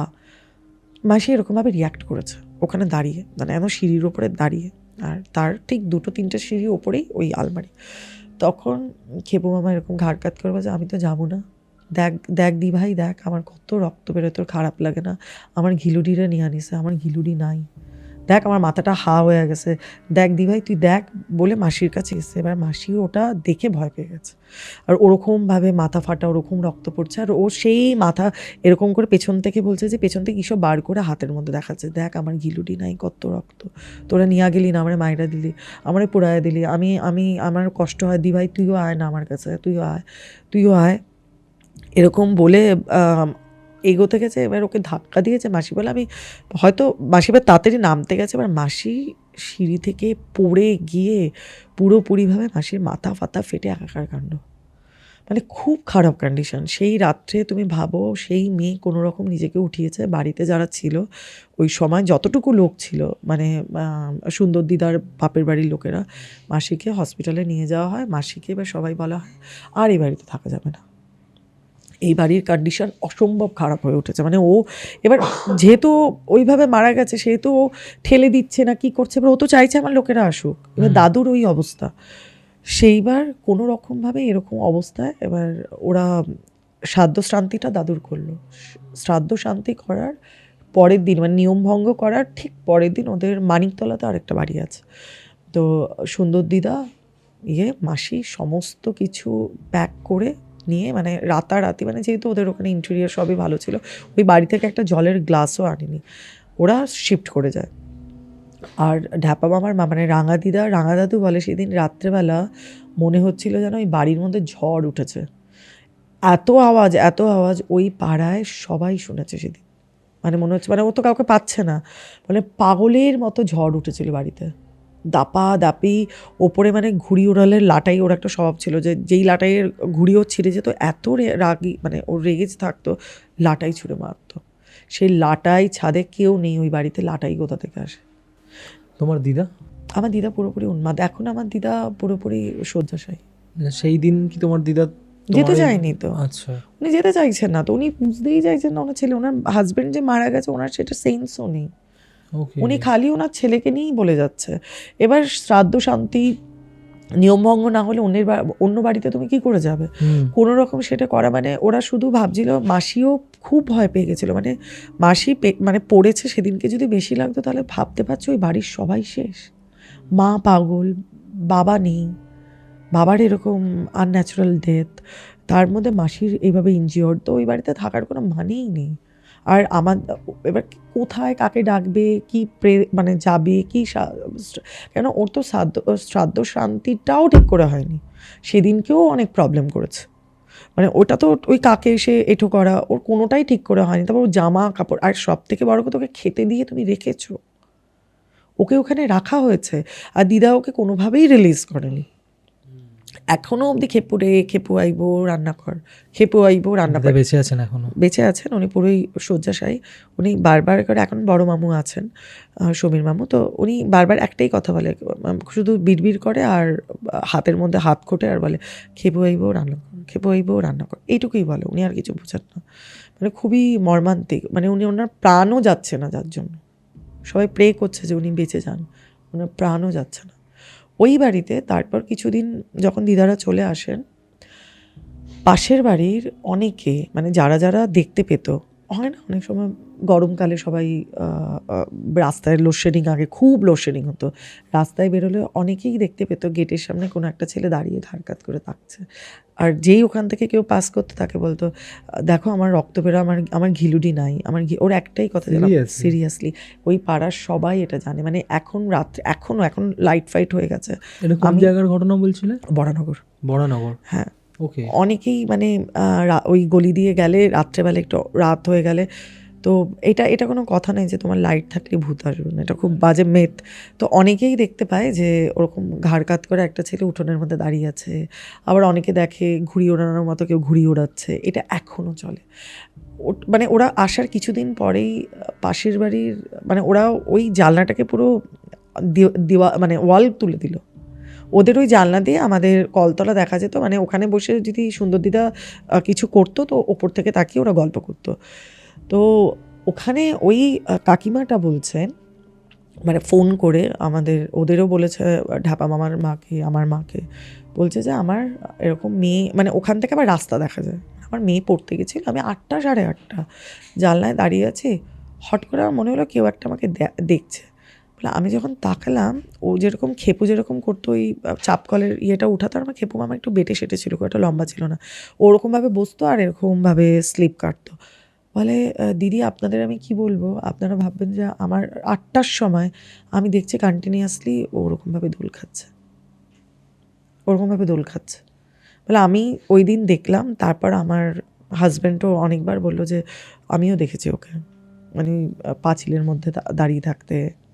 যেদিন তোমার মাসি ওই বাড়ি ছেড়ে এই মানিকতলার দিকে চলে আসে, তুমি বললো, তখনই কি তোমার দিদাকে নিয়ে চলে আসা? তখনই দিদাকে নিয়ে চলে আসে। ওকে। ওদের আরেকটা বাড়ি ছিল, ওরা পুরোপুরিভাবে শিফট হয়ে যায়। আর তোমার দিদা আসতে চায়নি বলছিলে? একদম আসতে চায়নি, ও পাগলের মতো করছে। আরে খেপু মামার একটা এখনো অবধি বরানগরের বাড়িতে খেপু মামা যেই গ্লাসে জল খেত, ওর ওগুলো মানে বাড়িটাতে বছরান্তে যাওয়া হয়, মানে প্রত্যেক বছর বাৎসরিক কাজে যাওয়া হয়। একটা হচ্ছে মামা মানে সুন্দর দাদুর ইয়েতে যাওয়া হয়, আর একটা হচ্ছে খেপু মামুর মানে ওর যেদিনকে নবমীর দিন যে হয়েছিল, মানে এবার তার ডেটটা দেখতে হবে, আমার খেয়াল নেই, নবমীর দিন একবার যাওয়া হয়, যে সেটা পুজোর যেই নবমীই হোক না কেন, আর একটা ওর ডেটে, মানে ও যেদিনকে ওই ডেটটা ছিল সেই ডেটে যাওয়া হয় ওই বাড়ি। এমনি বাড়ি ক্লিন করা হয়, বাট বন্ধ, বাড়িতে কেউ থাকে না। এখনো আছে, কেননা অরিত্র ওর সেদিনকে যাওয়ার কথা নয়, আমরা কেউই জানতাম না হ্যাপেন্ড হবে। আমরা 2টো বাচ্চা, ঘুড়ি কেটে গেছে 5 টাকা, মানে তখন 5 টাকাটা ছিল আমাদের উদ্দেশ্য, কে কার থেকে নেবে, আর ঘুড়িটা কেন কাটলো। ভীষণ প্যাথেটিক, মানে ওই বাড়ির, তুমি ভাবো আমার দাদু, মানে আমার সুন্দর দাদু চলে গেল, লক্ষ্মী মাসির মানে বিয়েটাও খুব ছোট্টভাবে, মানে মাসি বিয়ের পরও, মানে এখনও আমাদের ওই ফ্যামিলিতে যখন আমরা যাই, আমরা সবাই না খুব ট্রমাটাইজ। মানে আজকেও যখন তোমাকে যখন এই গল্পটা বলেছিলাম, তুমি হয়তো বুঝতে পেরেছিলে, মানে আমার ততটাই, আমি হয়তো লোকে ভাববে যে আমি বললাম কথাটা, বাট কি হয় বলো তো, পেইনটা না রিলিজ হয়ে যায়, মানে আমার ফার্স্ট স্টোরির পেন আমার অতটা না, এটা যতটা পেন আমাদের, এটা শুধু পেন না, মানে আমাদের লস। দুটো দেখো, বাচ্চা। একটা ঘটনা তোমার সাথে ঘটছে, তুমি সেই পেনটা এক্সপ্রেস করছো ইজ ডিফারেন্ট, বাট ছোটোবেলার খুব কাছের মানুষ যখন হারিয়ে যায় সেই পেনটা ইজ টোটালি ডিফারেন্ট। আমরা জানি আমাদের সাথে যেই ঘটনাগুলো ঘটছে আমরা সেটার সাথে ফাইট করতে পারি, আলটিমেট চেষ্টা করতে পারি, নিজেদের 200% দিয়ে চেষ্টা করতে পারি, বাট যখন কোনো মানুষ আমাদের জীবন থেকে হারিয়ে যায় আর সেটা যখন কোনো কাছের মানুষ হয়, কার সাথে ফাইট করব? মানে এটা না শুধু ফাইট নয় অরিত্র, ওর সেদিনকে আমার না এখনও অব্দি জানো তো ওই জটাবুড়ির ওই কথাটা ওই যে বলেছিল না, আমি না ওনার দিকে তাকিয়েছিলাম, ওনার সেই তাকানো, ওই দাঁত কিরমির করে কথাটা আমার খুব খারাপ লেগেছিল যখন আমাদের কার্স করেছিল যে ওদের দুজনের মধ্যে একজন মরবই মরবো, মানে এরকমভাবে। এই যে একটা বাচ্চা দুটো মানুষ, তারা দুষ্টু, তাদের চরিত্র ওয়াইজ তারা দুষ্টু, তো বাচ্চা তো নিশ্চয়ই শান্ত হবে না, দুষ্টুই হবে। একটা মেয়ে কোথায় লেখা আছে সে ঘুড়ি উড়াতে পারবে না, সে দুষ্টুমি করতে পারবে না? না, আমি এই পয়েন্টটাকে ধরছি না, তার কারণ হচ্ছে কি বলতো, দেখো কিছু মানুষ থাকে যাদের এই স্টিরিওটাইপ মাইন্ডসেট, বা হয়তো দেখা যেতে পারে যে সে যখন বাচ্চা ছিল সেও এরকম দুষ্টু ছিল, সেও ডানপিটে ছিল, বাট সে বয়সের ভারে সিচুয়েশনে পড়ে সে এরকম একটা মানে না, কি বলবো, মানে সে এমন পরিণত হয়েছে। আমি জানি না, উনি না আমার না আমার তখন কার্লি হেয়ার ছিল, আরও মানে একদম কোমর ছাড়ানো ওইটুকু মেয়ের আমার চুল, আমার মা আমার চুল খুব পছন্দ করতো। উনি না যখনই দেখতো আমি চুল ছেড়েই থাকতাম, এবার উনি জানতে চাননি কখন আমি চুলটা কেন বাঁধি না, এত গোছ ছিল আমার চুলে যে আমার না চুল বাঁধলে আমার ওই ভারে আমার মাথা যন্ত্রণা করতো। আমি শ্যাম্পু করলে আমাকে রোদে দাঁড়িয়ে শোকানো হতো, আমার মাথা যন্ত্রণা করতো। তোমার চুল কেটে ফেলা হয় মোস্ট প্রবাবলি নাকতলায় তোমার সাথে যে ঘটনাটা ঘটেছিল তারপরে? না, তখন তো কাটা হয়েছিল, তারপরও 2 বছর পর আমার ঠাম্মা বলেছিল অ্যাকচুয়ালি আমার যখন ওরকম আমার হয়, আমি না তারপর আমার মনে আছে আমি আমার চুল আমার নাকের সামনে নামতে পারতাম না, আমার খালি মনে হতো ব্লাডের গন্ধ বেরোচ্ছে, কেন আমি তো এইভাবে ছাড়া ছিল, আর আমি তো এলোকেশিই ছিলাম, আমাকে এলোকেশি বলেই ডাকতো। মা কালী, আমাকে অনেকে এটাও বলতো তুই গায়ের কালার যদি কালো হতো তুই সাক্ষাৎ মা কালী, ওরকমই চুল আমার, ওরকমভাবেই আমি থাকতাম। আর চুল আমি বাঁধতে পারতাম না, তার কারণও তো আমার মাথা যন্ত্রণা করতো, এই কথাটা আমি কাউকে বোঝাতে পারিনি। আর স্কুলেও বাঁধলে না আমি যে বেনি করতাম, এখান থেকে আমার লুজ থাকতো বেনিটা। এবার উনি না যখনই আমাকে দেখতো আমার চুল ধরে টানতো, হয় না পাড়ার জেঠিমা কাকিমা আমরা ইয়ে করতাম, মানে খেলতাম টেলতাম, আমি জানি না ওনার কি প্রবলেম হতো, খেপু মামাকে দেখলে আর আমাকে দেখলেই, উনি খেপু মামাকে তো হাতের ইয়েতে পেতো না, এবার আমার ধরলে আমার খুব চুল ধরে উনি টানতেন, ওই জন্য আমি ওনাকে খুব ডিসলাইক করতাম, মানে ওনার বাড়িতে ঘুড়ি কেটে পড়লেও আমি যেতাম না, মানে আমি ওনাকে হাই হ্যালোও করতাম না, আমার এত খারাপ লাগতো ওনাকে। আর আজকে আমার মনে হয় হয়তো উনি বেঁচে নেই, আই থিঙ্ক, তখনই অত এজ জটাবুড়ির, উনি অলওয়েজ আমি দেখতাম যে ওনার একটা মানে পাড়ায় সবাই বলে, বা মাসি আমাদের থেকে অনেকটাই বড়, তো মাসি বলে ওনার এটা স্বভাবই ছিল লোককে দাঁত কিরমি, বা হয়তো কেউ ওনার বাড়িতে বল পড়লো বাচ্চাগুলোকে, উনি না খুবই এই কথাটা বলতেন, এটা ওনার বলছি তো কিছু মানুষ থাকে যারা না এরকম, মানে কি বলবো, এতটাই নেগেটিভ হয়ে যায় তাদের সোল যে তারা অন্য কাউকে ভালো থাকতে দেখতে পারে না, অন্য কারোর ভালো সহ্য করতে পারে না, কাউকে মরতে বলবো, কারণ তারা জানে না তারা কি বলছে। শিশু ছিলাম তো, এবার দেখো তোমার ওই সময় হয়তো এমন কোনো ফ্রিকোয়েন্সি, এমন কোনো টাইম ছিল যেটা তোমার ওই অ্যালাইনমেন্টে তুমি বলেছো, ওইভাবে ফোর্সে বলেছো, হলো তো হলো তো। আমরা ওইভাবে পাগলের মতো কখনো ঘুড়ির পেছনে দৌড়েছি, কিন্তু কেটে গেছে ওইভাবেই দৌড়ে, পাঁচিলের ওপর দিয়ে আমরা নিচেও নেমে দৌড়তে পারতাম, কিন্তু ঘটনাটা হলো, অ্যাক্সিডেন্টটা হলো, আর বাড়িটা আজকে আমরা সবাই কোথাও গেল শেষ। আজকে এটা বলে আমি হয়তো কিছুটা হালকা হলাম যে আমার ভেতরের কষ্টটা, কিন্তু অ্যাকচুয়ালি কি হালকা হলাম? না, ডেফিনেটলি নয়, কারণ তুমি যেদিন প্রথম আমাকে ওভার দ্য ফোন ঘটনাটা বলছিলে, তুমি সেদিনকেও ভীষণ কাঁদছিলে, তুমি আজকেও ভীষণ কাঁদছিলে, তো এটা কোথাও পেন রিলিজ নয়, এটা একটা সাময়িক, তুমি যন্ত্রণাটা থেকে বেরোতে চাইছো, শান্ত হয়ে গেছে জানো তো অরিত্র। তারপর থেকে আমি কোনোদিনও খেলিনি, আমি ঘুড়িটা আমার না ছেলে, ও আজকে দেখলেও এসেছিল, মানে আধেক ঘুড়ি দেখলে পাগল হয়ে ওঠে, আর ওকে না আমি যখনই মানে দোকানে বিক্রি হচ্ছিল, তোমাকে কি বলছি 2 দিন আগের ঘটনা, ওনা গিয়ে বলছে মামা আমি কাইট নেবো, গিয়ে যে হাত দিয়েছেন, আমি ঘুড়িতে হাত দিয়ে আমার ওই দোকানদার বলছে দিদি আপনি ঠিক আছেন আপনার, আমি না হট করে আমি ট্রমাটাইজ হয়ে আমি কাঁপতে শুরু করেছি, আর আমি ওকে বকতে শুরু করেছি, আমি বাচ্চাদের বকাটাকে আমি অ্যালাউ করি না, আমি নিজে না করি, আমার না এত ভয় লেগেছে আমি বাড়িতে আসতে পারছিলাম না, ভয় লাগা মানে আমি ট্রমাটাইজ হয়ে গেছিলাম যে আমি ওখানে কিছুক্ষণের জন্য আমার অন্য কিছু আমি দেখতে পেয়েছিলাম, হুম। যেটা হয় আমি আমার তুমি ঘুড়ির কথা বলছো তো, আমি না এরকম দেখেছিলাম, তখন আমি মোস্ট প্রবাবলি ক্লাস 10 or 11-এ পড়ি। আমাদের পাড়ায় মানে আমি যেখানে আমার অ্যাকচুয়ালি পৈতৃক যেখানে আমার বাড়ি বা যাই হোক, তো সেখানে একটা মাঠ আছে, যেই মাঠে খুব বড় দুর্গাপুজো হয়, ঠিক আছে।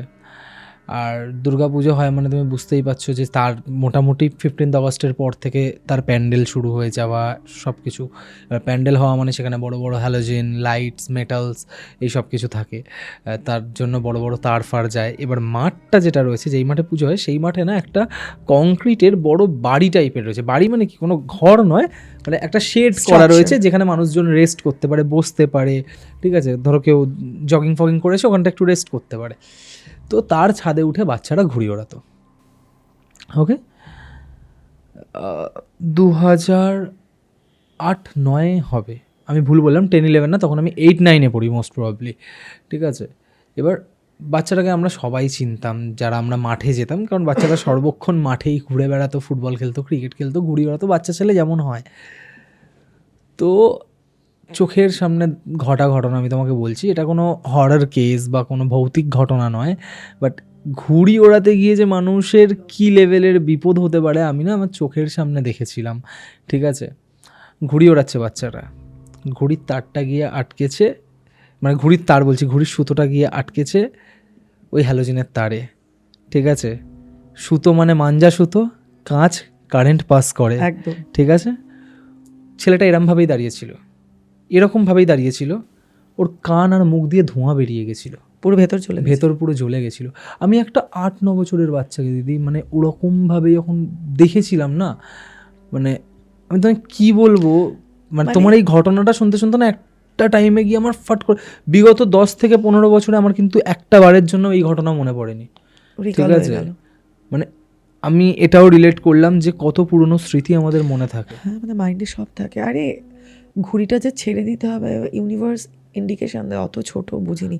আমার এই হাত ভেঙে গেছে। বাস তখন ভট্টনগরে, আমি ছোটোবেলায় ভট্টনগরে থাকতাম, বাস চলছিল, লিলুয়ার বাস, মানে ভট্টনগর টু হাওড়া।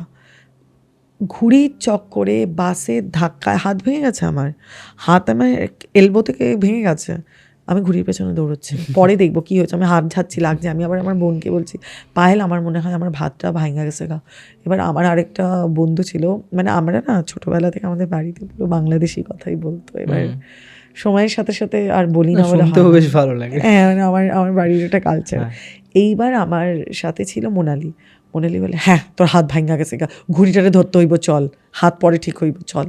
এবার আমরা মেয়েরা ঘুড়ি ওড়াতাম, মানে বুঝতে এবার পায়েল শান্ত ছিল আমাদের মধ্যে, আমি আর মোনালিও এরকম দুষ্টু ছিলাম। আমি যেমন অনেক হাত বড় ভেঙে হওয়ার পর ফেলেছিলাম। ঘুড়ি ওড়ানো শিখেছি, আমি ঠিক ছোট আছে। থেকে ঘুড়ি মানে ওড়াতাম। আমার বাবা খুব ভালো ঘুড়ি ওড়াতেন, Class 6 এবং আমি দেখতাম আমাদের এখানে তো তুমি তো জানো কলকাতার নর্থ কলকাতা কালচার হচ্ছে বিশ্বকর্মা পুজোতেই স্পেসিফিকভাবে ঘুড়িটা ওড়ে, হ্যাঁ। ঠিক আছে। মানে ওই 15ই আগস্ট থেকে শুরু হয় আপ টু বিশ্বকর্মা পুজো পেরিয়ে দুর্গা পুজোর আগে অবধি ঘুড়িটা ওড়ে। তো হ্যাঁ, আমি এখনও ওড়াই আর বেশ ভালো লাগে। তবে তুমি বললে তো আমার এত স্পষ্টভাবে দৃশ্যটা মনে পড়ে গেল, আমার এখনও মনে আছে। প্যান্ডেলে তখন শুধুমাত্র বাঁশ বাঁধা রয়েছে, হ্যালোজেনের আলোগুলো প্যান্ডেলে পড়েছে, মানে আশেপাশের বাড়ি থেকে না যারা দেখেছে আমি ওই দেখিও দৃশ্য, না। তাদের ওই আর্তনাদ, ঠিক আছে। শেষে বাচ্চাটাকে কবর দেওয়া হয়, কারণ ওর 12 বছর হয়নি তখনও। কিন্তু ওই যে ভয়ানক দৃশ্য আমার চোখের সামনে আজকে ইনস্ট্যান্ট প্রায় 15-16 বছর পর এরকম চোখের সামনে ভেসে উঠলো পুরো। যাই হোক, তাও তোমরা ঘুড়ি ওড়াও, আমি তো দেখিও না।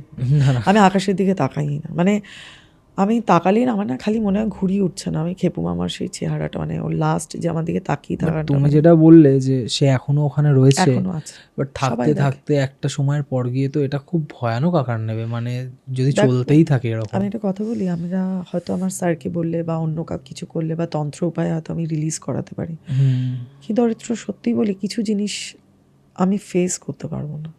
মানে correct. ও যদি আমার সামনে আসে হয়তো আমি কোলাপস করে যাব কষ্টে। আমি ওই বাড়িতে ওই যে এসছি, তারপরে আমি আর কোনোদিনও যাইনি অরিত্র। আমি হ্যাঁ মানে এই যে ঘটনাটা বলবো, আমি এর মধ্যে গেছিলাম, গিয়ে দেখা করে এসেছি দিদার সাথে। দিদা আমার মুখ দেখেনি কোনোদিনও, ওরে কইবি আমার সামনে আইতে না।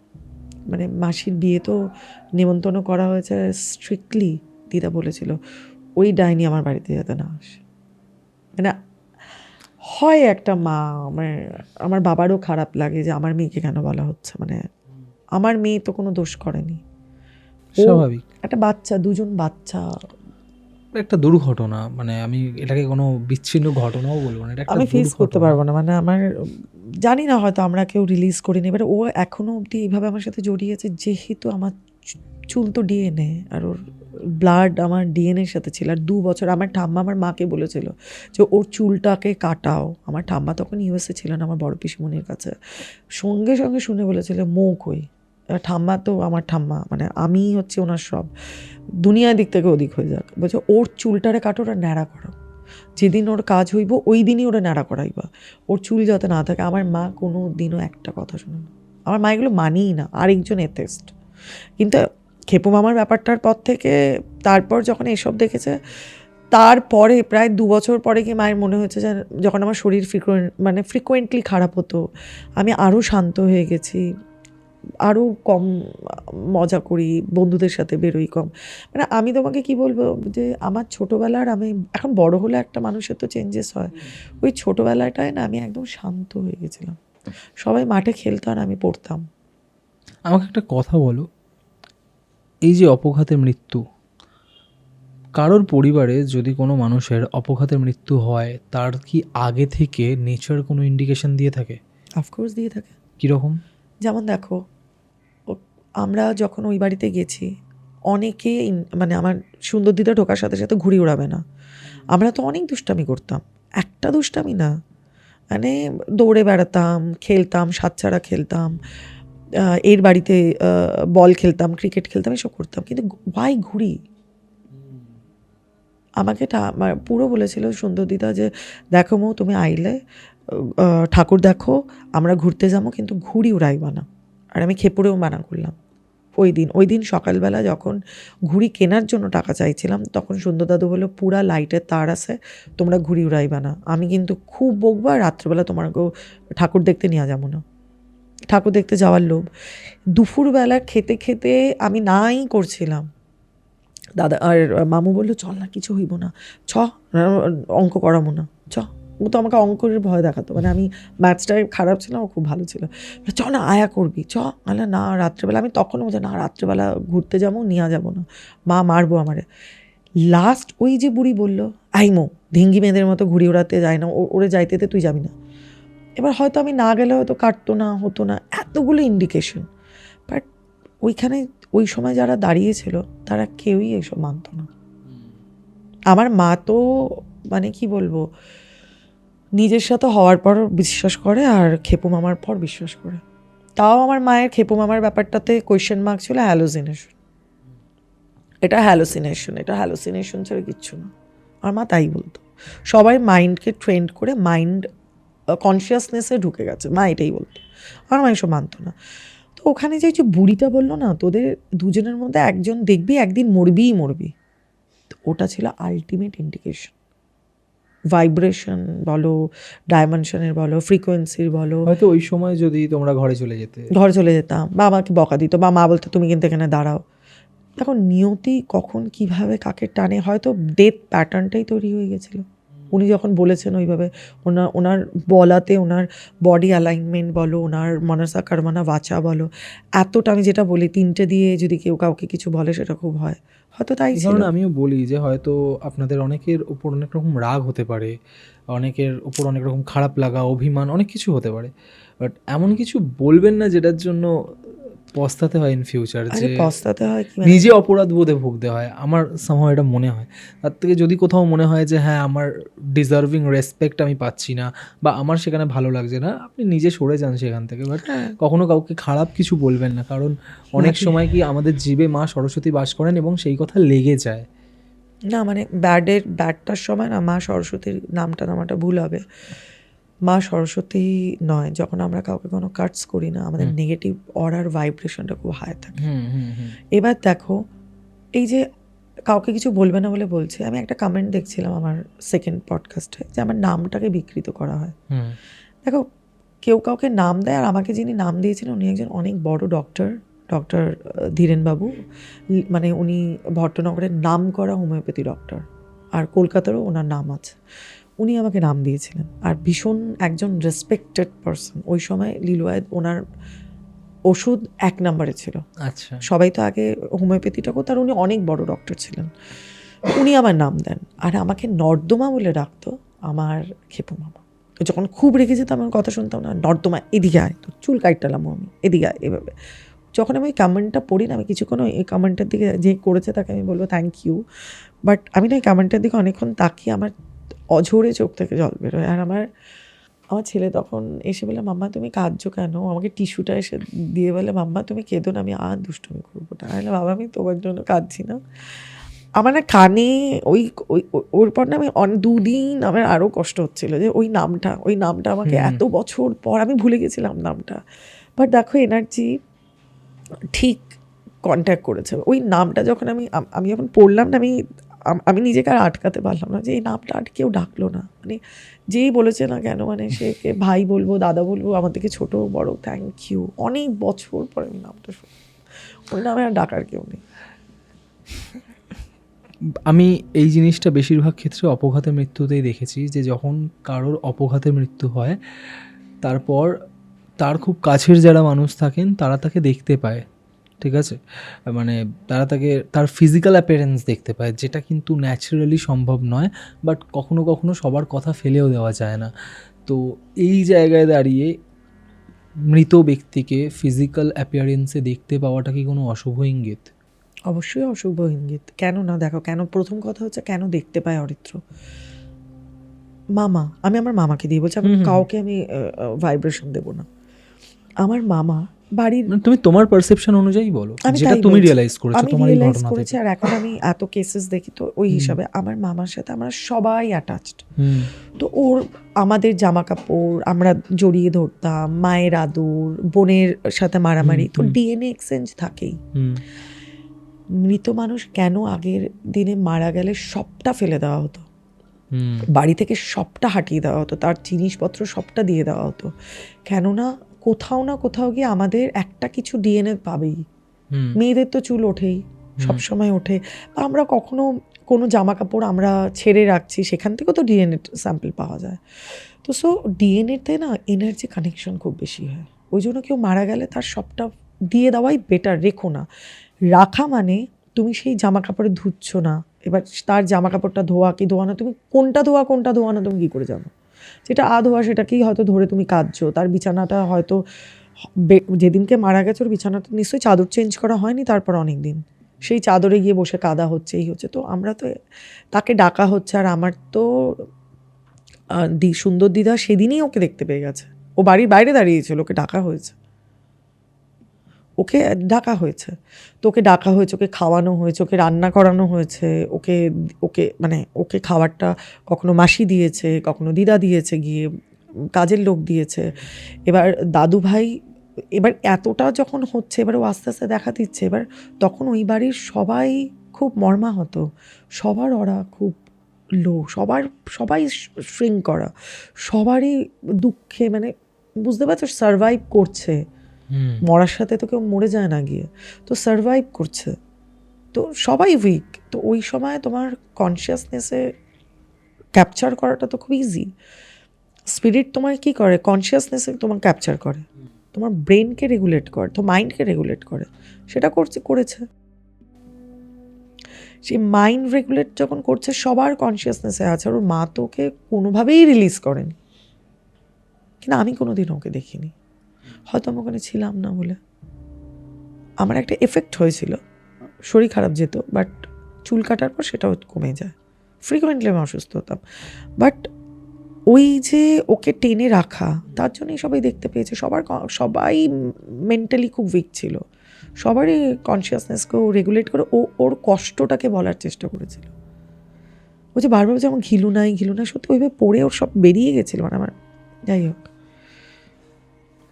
তোমার কি মনে হয় যে অপঘাতে মৃত্যু প্রিডেস্টাইন্ড? 100%। প্রিডেস্টাইন্ড, ওকে। 100%। তাহলে আমরা সেটাকে অপঘাতে মৃত্যু কেন বলছি?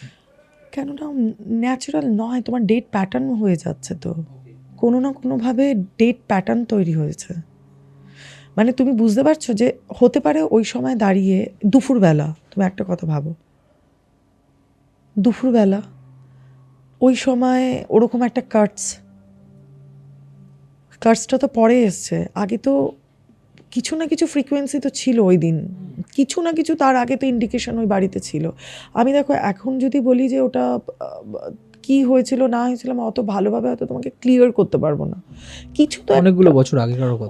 অনেকগুলো বছর আগে কেন, তার আগে তো কিছু একটা হয়েছিল যেখানে মৃত্যুর একটা ছায়া তো পড়েছে, একটা মৃত্যু যোগ তো ছিল।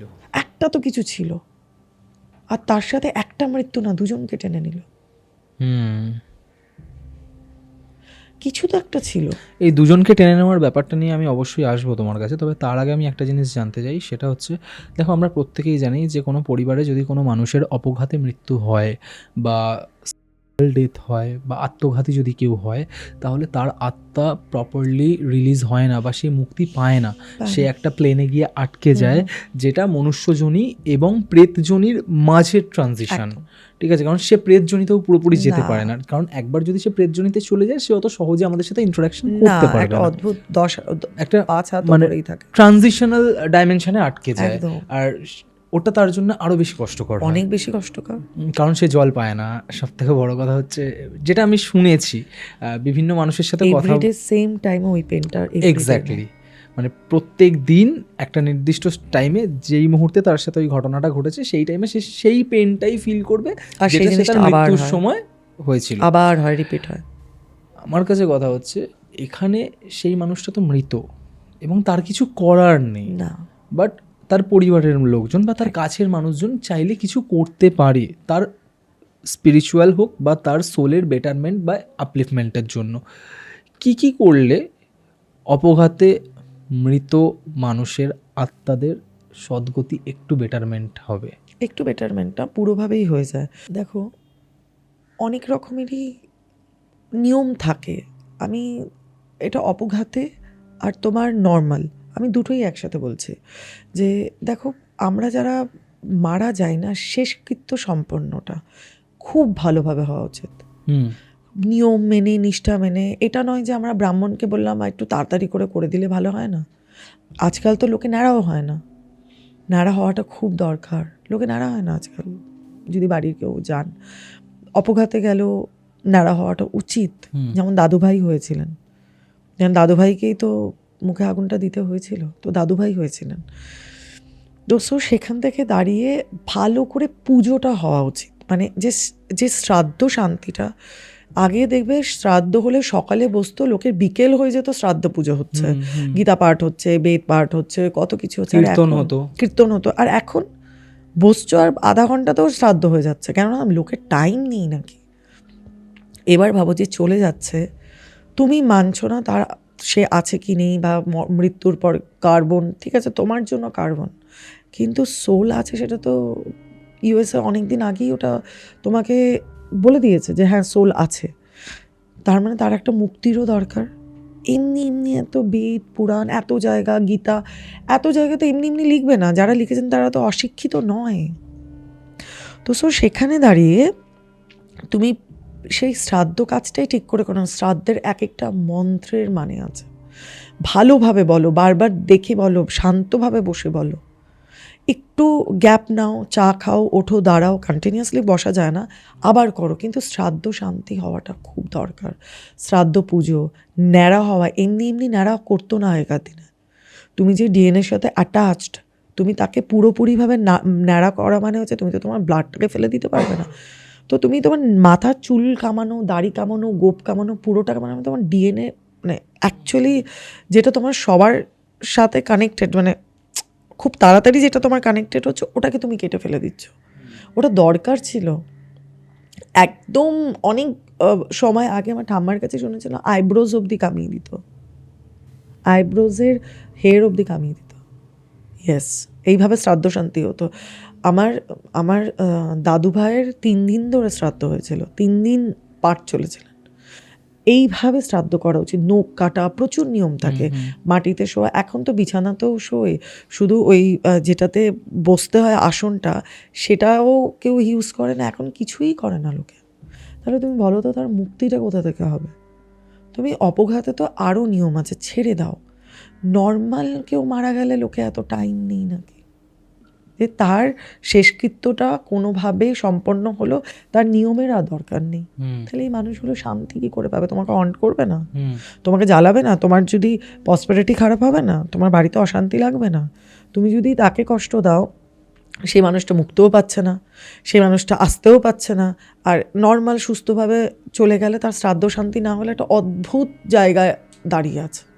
সে রোজ কষ্ট পাচ্ছে, তার জল তেষ্টা পাচ্ছে, সে জল খেতে পাচ্ছে না, তো তার যে রাগটা হচ্ছে, তো তার ব্লাডও তো তোমার মধ্যে আছে, তো তোমার বাড়িতে অশান্তি হবে না তো কার বাড়িতে অশান্তি হবে? এক্স্যাক্টলি।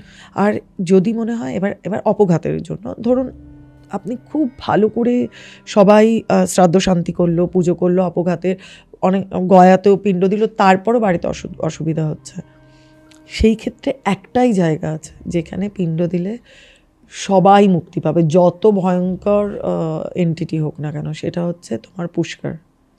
এটা অনেকেই জানে না। পুষ্কর ব্রহ্মার একমাত্র, যেটা রাজস্থানে আছে পুষ্কর, বছরে একটাই মেলা হয়, পুষ্কর মেলা, যেটা বিখ্যাত। পুষ্কর হচ্ছে এমন একটা জায়গা যেখানে যদি তুমি শ্রাদ্ধ শান্তি করো, গয়াও নয়, সেখানে করলে 1000 কি 2000% শিওর সোলের মুক্তি হবেই, because of Brahma is creator, the Brahma, উনি ক্রিয়েটার, উনি সারা ওয়ার্ল্ডের মধ্যে একটা জায়গাতেই পুজো হয়, সেটা হচ্ছে পুষ্করে। আর যেই ফেয়ার অসম্ভব পিওর, সারা বিশ্বের লোক ওই সময় তুমি ওখানে দাঁড়াতে পারবে না পুষ্করে, স্নান করার জন্য মরে যাও। ওখানে তুমি স্নান করলে মানে কি বলবো, যে তোমার কত কিছু যে মুক্তি হয় তুমি জানো না। ইনফ্যাক্ট তুমি না চাইতে তোমার অ্যানসেস্ট্রাল যে পিতৃদোষ বলে, সেটাও তুমি মুক্ত করে আসো। লোকে ওখানে অ্যাকচুয়ালি আরও বেশি যায় যারা জানে পিণ্ড, মানে পুষ্কর পুজোর দিন পিণ্ড দেওয়ার জন্য। এমনিও লোকে যায় পুষ্করে যে একটা পিণ্ড দিয়ে আসে গোয়ায় দেওয়ার পর, যারা জানে 100% যে কোনো এন্টিটি হোক, সোল হোক, মুক্ত হবেই হবে। নাইস, এটা জানা ছিল না, এটা থ্যাংক ইউ। অনেকেই জানে। আমাকে একটা কথা বলো, কোনো মানুষের অপঘাতে যখন মৃত্যু হয়, সে কি তার কাছের মানুষদের তার কাছে অ্যাট্রাক্ট করতে শুরু করে বা টেনে নিতে চায়? এটা কেন? দেখো, অপঘাতে মানে হচ্ছে তার অপঘাতে মানে সে চায়নি তার ডেথ। আমি আমার মামাকে নিয়েই বলছি, বা XYZ যারাই এরকম হয় না কেন, মামা 11-এ পড়তো, ওর চোখে আরও স্বপ্ন ছিল, ওর পুরো লাইফ ওর ভালো লাগে। ওই 11-এ পড়া ছেলেটার ভালো খাবে, ভালো থাকবে, মা বাবার কাছে থাকবে। ওর তার আগে বাইক নিয়ে খুব বাড়িতে চলছিল, বাইক চালাবে, বাইক কিনবে, তো অনেক আশা, অনেক ভরসা, সমস্ত কিছু তো থাকে। মানে সবে শুরু, মানে একটা বোর্ডস কমপ্লিট করেছো তুমি, মানে স্কুলের গণ্ডিটা পেরিয়েছো, আর 2 বছরের পর কলেজে যাবে। তো 11-এ ওঠার সাথে সাথে না, মানে ছেলে মেয়েদের একটা অনেক কিছু, কলেজ নিয়ে একটা অনেক কিছু তৈরি হয়। মামু আমাকে বলতো, খেপু মামু, আমি এই কলেজে যাব, এই কলেজে যাব, এইটা করবো, ওটা করবো, সেটা করবো, অনেক ওর প্ল্যানিং ছিল। তো যারা অপঘাতে মারা যায় তাদের অনেক আশা, আর যারা নিজেদেরকে কারোর জন্য মেরে ফেলে তারা কত পেইন নিয়ে মরে, তাদের পুরোটাই বাকি থাকে। তখন তারা একা থাকে, তারা তো বুঝতে পারছে না, যে তারা ভাবছে যে আমি যখন চলে এসে এদেরকেও নিয়ে আসি, তাহলে আমার সাথে এরাও থাকতে পারবে, এরাও আসতে পারবে, এরাও আমাকে, মানে আমি একা, মানে আফটার অল একা। সে তখন চায় তার কাছের মানুষদের নিয়ে নিতে, আর নিয়েও নেয়, যদি পায় তো নিয়ে নেয়, যে আমি আছি একা, তুমিও আসো। এই কারণেই কি বলা হয় যে মারা যাওয়ার পর মানুষ আর নিজের থাকে না? ইয়েস, মানুষ আর নিজের থাকে না। যখনই সে মরে যায়, কেন নিজের থাকে না? তার ভাবনা চিন্তা তো থাকেই না। আমাদের কটা এলিমেন্ট? আমরা কটা এলিমেন্ট? 5টা। স্পিরিট কটা এলিমেন্ট? 3টে। ইয়েস, স্পিরিটের 3টে এলিমেন্ট হয়। আমরা কটা চক্রা? সবাই বলে 7টা, অ্যাকচুয়ালি আমাদের 8টা। বিন্দু চক্রা অবধি, মানে সহস্র চক্র, ঠিক এই যে ঠিক এখানে হচ্ছে বিন্দু চক্র। তো বিন্দু চক্র, এবার বলো স্পিরিটের কটা চক্রা হয়? হার্ট চক্রা, সহস্রার চক্রা, যাই হয় ওদের এক্সট্রিম, মানে যদি ইমোশনও হয় এক্সট্রিম। ওই জন্য ওরা না ইমোশনে ভেসে যায়, নিতে হবে, করতে হবে, দেখতে হবে, আমার এটা পেতেই হবে, স্টাবর্ন। কেননা আর চাকরা নেই, 2টো চাকরা, 3টে এলিমেন্ট। আমাদের থেকে অনেক বেশি শক্তিশালী ওরা নয়, ওরা আমাদের সাবকনশিয়াস মানে আমাদের কনসিয়াসনেস নিয়ে খেলে ওরা। এই কারণেই শক্তিশালী মনে হয়, কারণ আমরা ওদেরকে চোখে দেখতে পাই না বলে। কেন নেই তো ওদের 3টে এলিমেন্ট আর 2টো চাকরা, কি করে দেখতে পাবো? তো ওরা ওই ফর্মেই থাকে।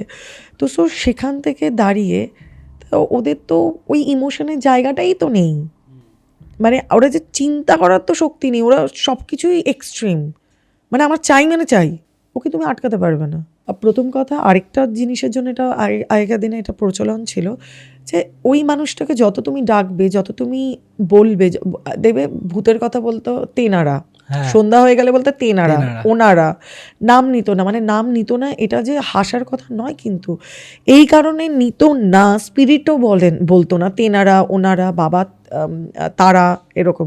কেননা যত নাম নেওয়া হবে, যত বলা হবে, যত আলোচনা করা হবে, তা স্ট্রং হয়।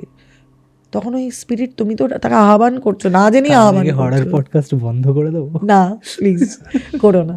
লোকে তোমার জন্য অনেকে এন্টারটেন হচ্ছে। দেখো অরিত্র, আমি তোমার যখন পডকাস্টের ইয়েগুলো পড়ি, অনেকের লেখা থেকে আমি যেহেতু ভাইব্রেশন পাই, কত মানুষ যেন হ্যাপি হয়। হয়তো সারাদিনে কাজের পর, কত চিন্তার পর, কত কিছুর পর তুমি তাদের খুশি দাও।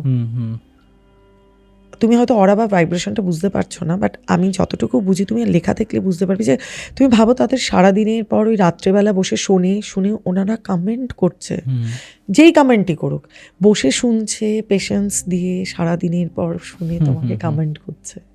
তো সো সেটা তাদের একটা এন্টারটেনমেন্টের জায়গা। এবার ধরো যতজন মানুষ দেখছে তার 2%ও হয়তো কমেন্ট করছে না, 1% ধরো কমেন্ট করছে, বাট তার থেকেও কত বেশি মানুষ আছে যারা এন্টারটেইনড হচ্ছে। হ্যাঁ, এবার কখনো কখনো কিছু জিনিস তাদের পছন্দ হচ্ছে না, তারা জাজমেন্ট করছে, বাট আলটিমেটলি তো তারা আমাকে দেখছে। আর আলটিমেটলি আমরা শিখতে পাচ্ছি যে কোথাও দেখো সবসময় না নেগেটিভটাকে আমরা সবসময় যে নেগেটিভ জাজমেন্টও হয়, সেখান থেকেও খুঁজে নিতে হবে পজিটিভ। একদম, কি আমার কি সত্যি এটা ঠিক না, তাহলে আমি ঠিক করে নিই, হতেই পারে তার পছন্দ হচ্ছে না। আমার মনে হয় নিউবর্ন একটা বেবির কাছ থেকে অনেক কিছু আমাদের শেখার আছে। ঠিক আছে, প্রত্যেকটা মানুষের কাছ থেকে। দেখলে আদিকে দেখলে, ও মানে তোমাকে কিন্তু ও চেনে টিভিতে, ও কিন্তু মোবাইল দেখে না, বাট ও না একবার করে ফোন দেখছে, আবার তোমায় দেখছে। ও এটা বিশ্বাসই করতে পারছে না যে তুমি ওখান থেকে ওর সামনে, মানে ও কিন্তু তোমাকে এনজয় করছে ওখানে। আমার পডকাস্ট খুলে বসে ওইটুকু ছেলে তোমাকে দেখছে, মানে ও বাড়িতে দেখে তোমাকে, আর তোমাকে ওটা মজিন আঙ্কেল বলেই জানে তোমার new name. Thank you so much দিদি। মানে এর আগেও তোমার সাথে আমি 2খানা এপিসোড করেছি, আজকেও একটা এপিসোড করলাম, বাট সত্যি বলতে গেলে প্রথম দিন না, মানে প্রথম যে এপিসোডটা আমরা করেছিলাম ওই দিন আমার খুব খারাপ লেগেছিল তোমার জন্য। ঠিক আছে, তার মাঝখানে একটা ঘটনা শুনেছিলাম, যেই ঘটনাটাও ভীষণ ভয়ানক একটা কেস ছিল তোমাদেরই। বাট আজকের ঘটনাটা না, মানে যারা শুনবে, আমি তো অলরেডি প্রথম যখন শুনেছিলাম, তুমি এতটা ডিটেলে বলোনি, বাট ঘটনার সারমর্ম বা সামারি আমি বুঝতে পেরেছিলাম যে হ্যাঁ, তোমার ফ্যামিলির একটা লস থেকে এই ঘটনাটা। তো আমি জানতাম, এই কারণে আমি শুরুতেই বলেছিলাম যে আজকের ঘটনাটা শোনার পর একটা মন খারাপ নিয়ে মানুষ ঘুমোতে যাবে।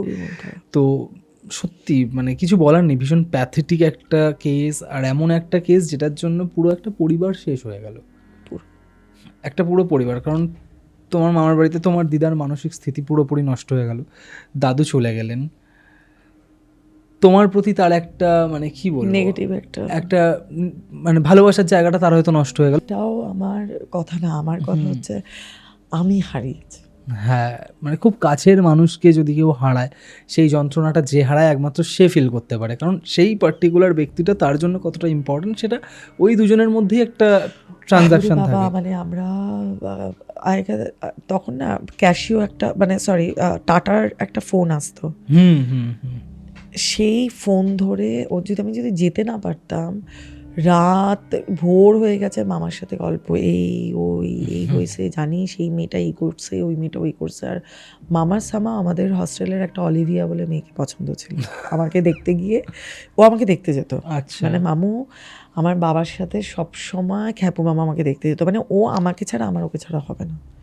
ও আমাকে বলতো, আবার আমাকে বলতো পাড়ায় ওই দাদাটার দিকে তাকাইবি না, তোর কথা জিজ্ঞেস করছে, ওর চোখ আমি মানে যা হয়, ও সেই অলিভিয়া কি করছে, কি হইলো, কি করলো, ভালো পড়াশোনা করে, মানে যা হয় একটা গল্প, মানে পুট দুজনে মিলে ওই চিলেকোঠার ঘরে বসে সেই চলছে তো চলছে, দুপুর গড়িয়ে গরমের মধ্যে ফ্যান ছাড়া দুজনে বসে আছে, গল্পের বই পড়ছি, চাচা চৌধুরী পড়ছি, তোমার ফেলুদা মানে ওই ফেলুদা বলছি, টিন ফিনটিন পড়ছি, 100 ভূতের গল্প সেটা পড়ছি, মানে একটা পুরো ছোটবেলা আমার খারাপ। আমি তারপর থেকে না অরিত্র পুরো শান্ত হয়ে গেলাম। আমি আর কোথায় যে হারিয়ে ও নিয়ে চলে গেছে, মানে হয়তো আমি সশরীরে আছি, বাট আমার সত্তাটাকে মানে হ্যাঁ একটা মানে তোমাদের যে চাইল্ডহুডটা শেষ হয়ে গেছিল এই ঘটনার সাথে। আমার ক্লাস 8 শেষ হয়ে গেছিল। চাইল্ডহুড বলে আর আমি খেলতাম না, আমি আমি আমি তারপর থেকে একটু অন্য মানসিকতার অন্য মানুষ, আর আরও আমাকে চেঞ্জ করলো আমার সাথে হওয়া ঘটনা। যাই হোক, খুব ভালো লাগলো মানে তুমি এসেছো। ঘটনাটা আমার একদমই ভালো লাগেনি, ঠিক আছে, কারণ মানে কি বলবো, দেখো তোমার সাথে যখন আমি কথা বলি বা তোমার সাথে যখন আমি কোনো এপিসোড করি, ঠিক আছে, মানে তুমি এত সুন্দরভাবে ঘটনা পরবর্তী জিনিসগুলো বোঝাও, সেগুলো আমার নিজের পার্সোনালি শুনতে খুব ভালো লাগে। তো এই কারণেই মানে এই ঘটনাটা শুনতে শুনতে আমার যে প্রশ্নগুলো মাথার মধ্যে রাইজ করছিল আমি সেগুলোই তোমাকে জিজ্ঞেস করলাম, ঠিক আছে।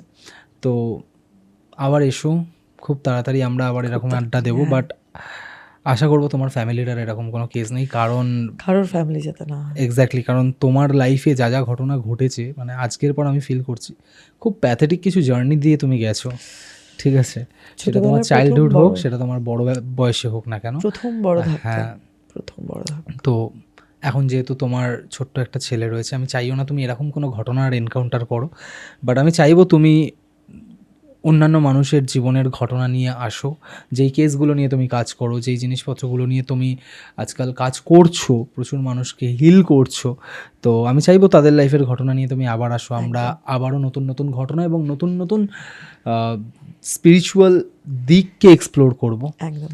থ্যাংক ইউ সো মাচ দিদি এখানে আসার জন্য। আমি লাস্ট তোমাকে একটাই কথা জিজ্ঞেস করবো, যে গল্প বলাতে এই নিয়ে তুমি 3বার এলে, আজকে তোমার কেমন লাগলো বলো? ভাই, আমি তোমাকে ভাই বলি, হ্যাঁ, তো তোমার সাথে তোমার কাজের জন্য আমার কাজের জন্য এমনি হয়তো আড্ডা মারা হয় না, আমি যখন আসি আমার খুব ভালো লাগে। প্রথম কথা, তুমি দেখেছো আমি তুমি ছাড়া আর অন্য কোথাও যাই না, কেন? তোমাকে ভালোবাসার জায়গা থেকে, যে আমার তোমার সাথে কথা বলতে ভালো লাগে, আর স্পিরিচুয়ালিটিটা অন্যভাবে এক্সপোজ হওয়াটাই বেটার। আমার অসম্ভব ভালো লাগে, আর সব থেকে ভালো লাগে তুমি যে রেসপেক্টটা দাও, তোমার চোখে, তোমার অ্যাটিটিউডে বা তোমার কথা বলাতে যে রেসপেক্টটা থাকে, সেটা খুব কম ছেলের মধ্যে থাকে, কিন্তু থাকে, মানে থাকে সবার মধ্যেই। আর এটা হয়তো তোমার দেবত্ব শক্তি। থ্যাংক ইউ সো খুব মাচ, ভালো লাগে, তুমি খুব ভালো থেকো। আর আমি তোমার দর্শকের উদ্দেশ্যে বলবো, অনেকেই ঘুড়ি উড়ান, সব মজাই করুন, কিন্তু কোনো মজা যাতে সারা জীবনের কষ্ট না হয়। বাবা মা হোক, একটু কনসিয়াসলি থাকলে না ভালো হয়, কেন যারা থেকে যায় না অরিত্র, যাকে দেখো আজও আমি, তোমার কি মনে হয় আজকে আমি এখান থেকে যাওয়ার পর হয়তো লাইটলি, আমি অবশ্য আমি যদি কেঁদেই যেতে পারবো না, হয়তো অনেকটা স্ট্রং আমরা, বাট পুরো জিনিসটা তো রিকল হয়ে গেছে মাইন্ডে না, এখন ওটা কিছুক্ষণ তো থাকবে, কিছুদিন মানে কিছুক্ষণ, মানে আমি ওই মুহূর্তটার কথাই বলছি, তো এটা তো থাকে। মানে এইভাবেই একটুখানি যারা বাচ্চারা দেখো তাদেরও বলবো যে বাবা মা বা আশেপাশের লোকেরা না খুব ভালোবাসে, তোমরা সবাই, আমরা সবাই আমাদের কাছের লোকের জন্য খুব দামি, এই আমার দামিটাকে দামি রেখো, একটু ভেবে চিনতে, কনসিয়াসলি ভালো থাকবে, ভালো রাখবে। আমি এরপর আর কোনো কথা বাড়াতে চাই না, ভীষণ ভালো থেকো। থ্যাংক ইউ দিদি, টেক কেয়ার, খুব ভালো থেকো। ভালো থেকো। গল্পওয়ালা, দ্য রিয়েল প্যারানর্মাল এক্সপিরিয়েন্স।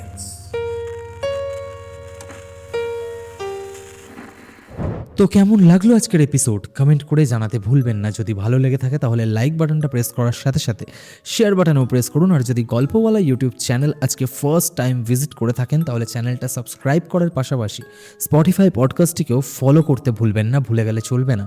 গল্পওয়ালা আমার আপনার প্রত্যেকের নিজেদের যৌথ পরিবার। আজকের এপিসোড আমি এখানেই শেষ করছি। শনিবার আসছি আরও একটা মারাত্মক হরর এক্সপিরিয়েন্স নিয়ে।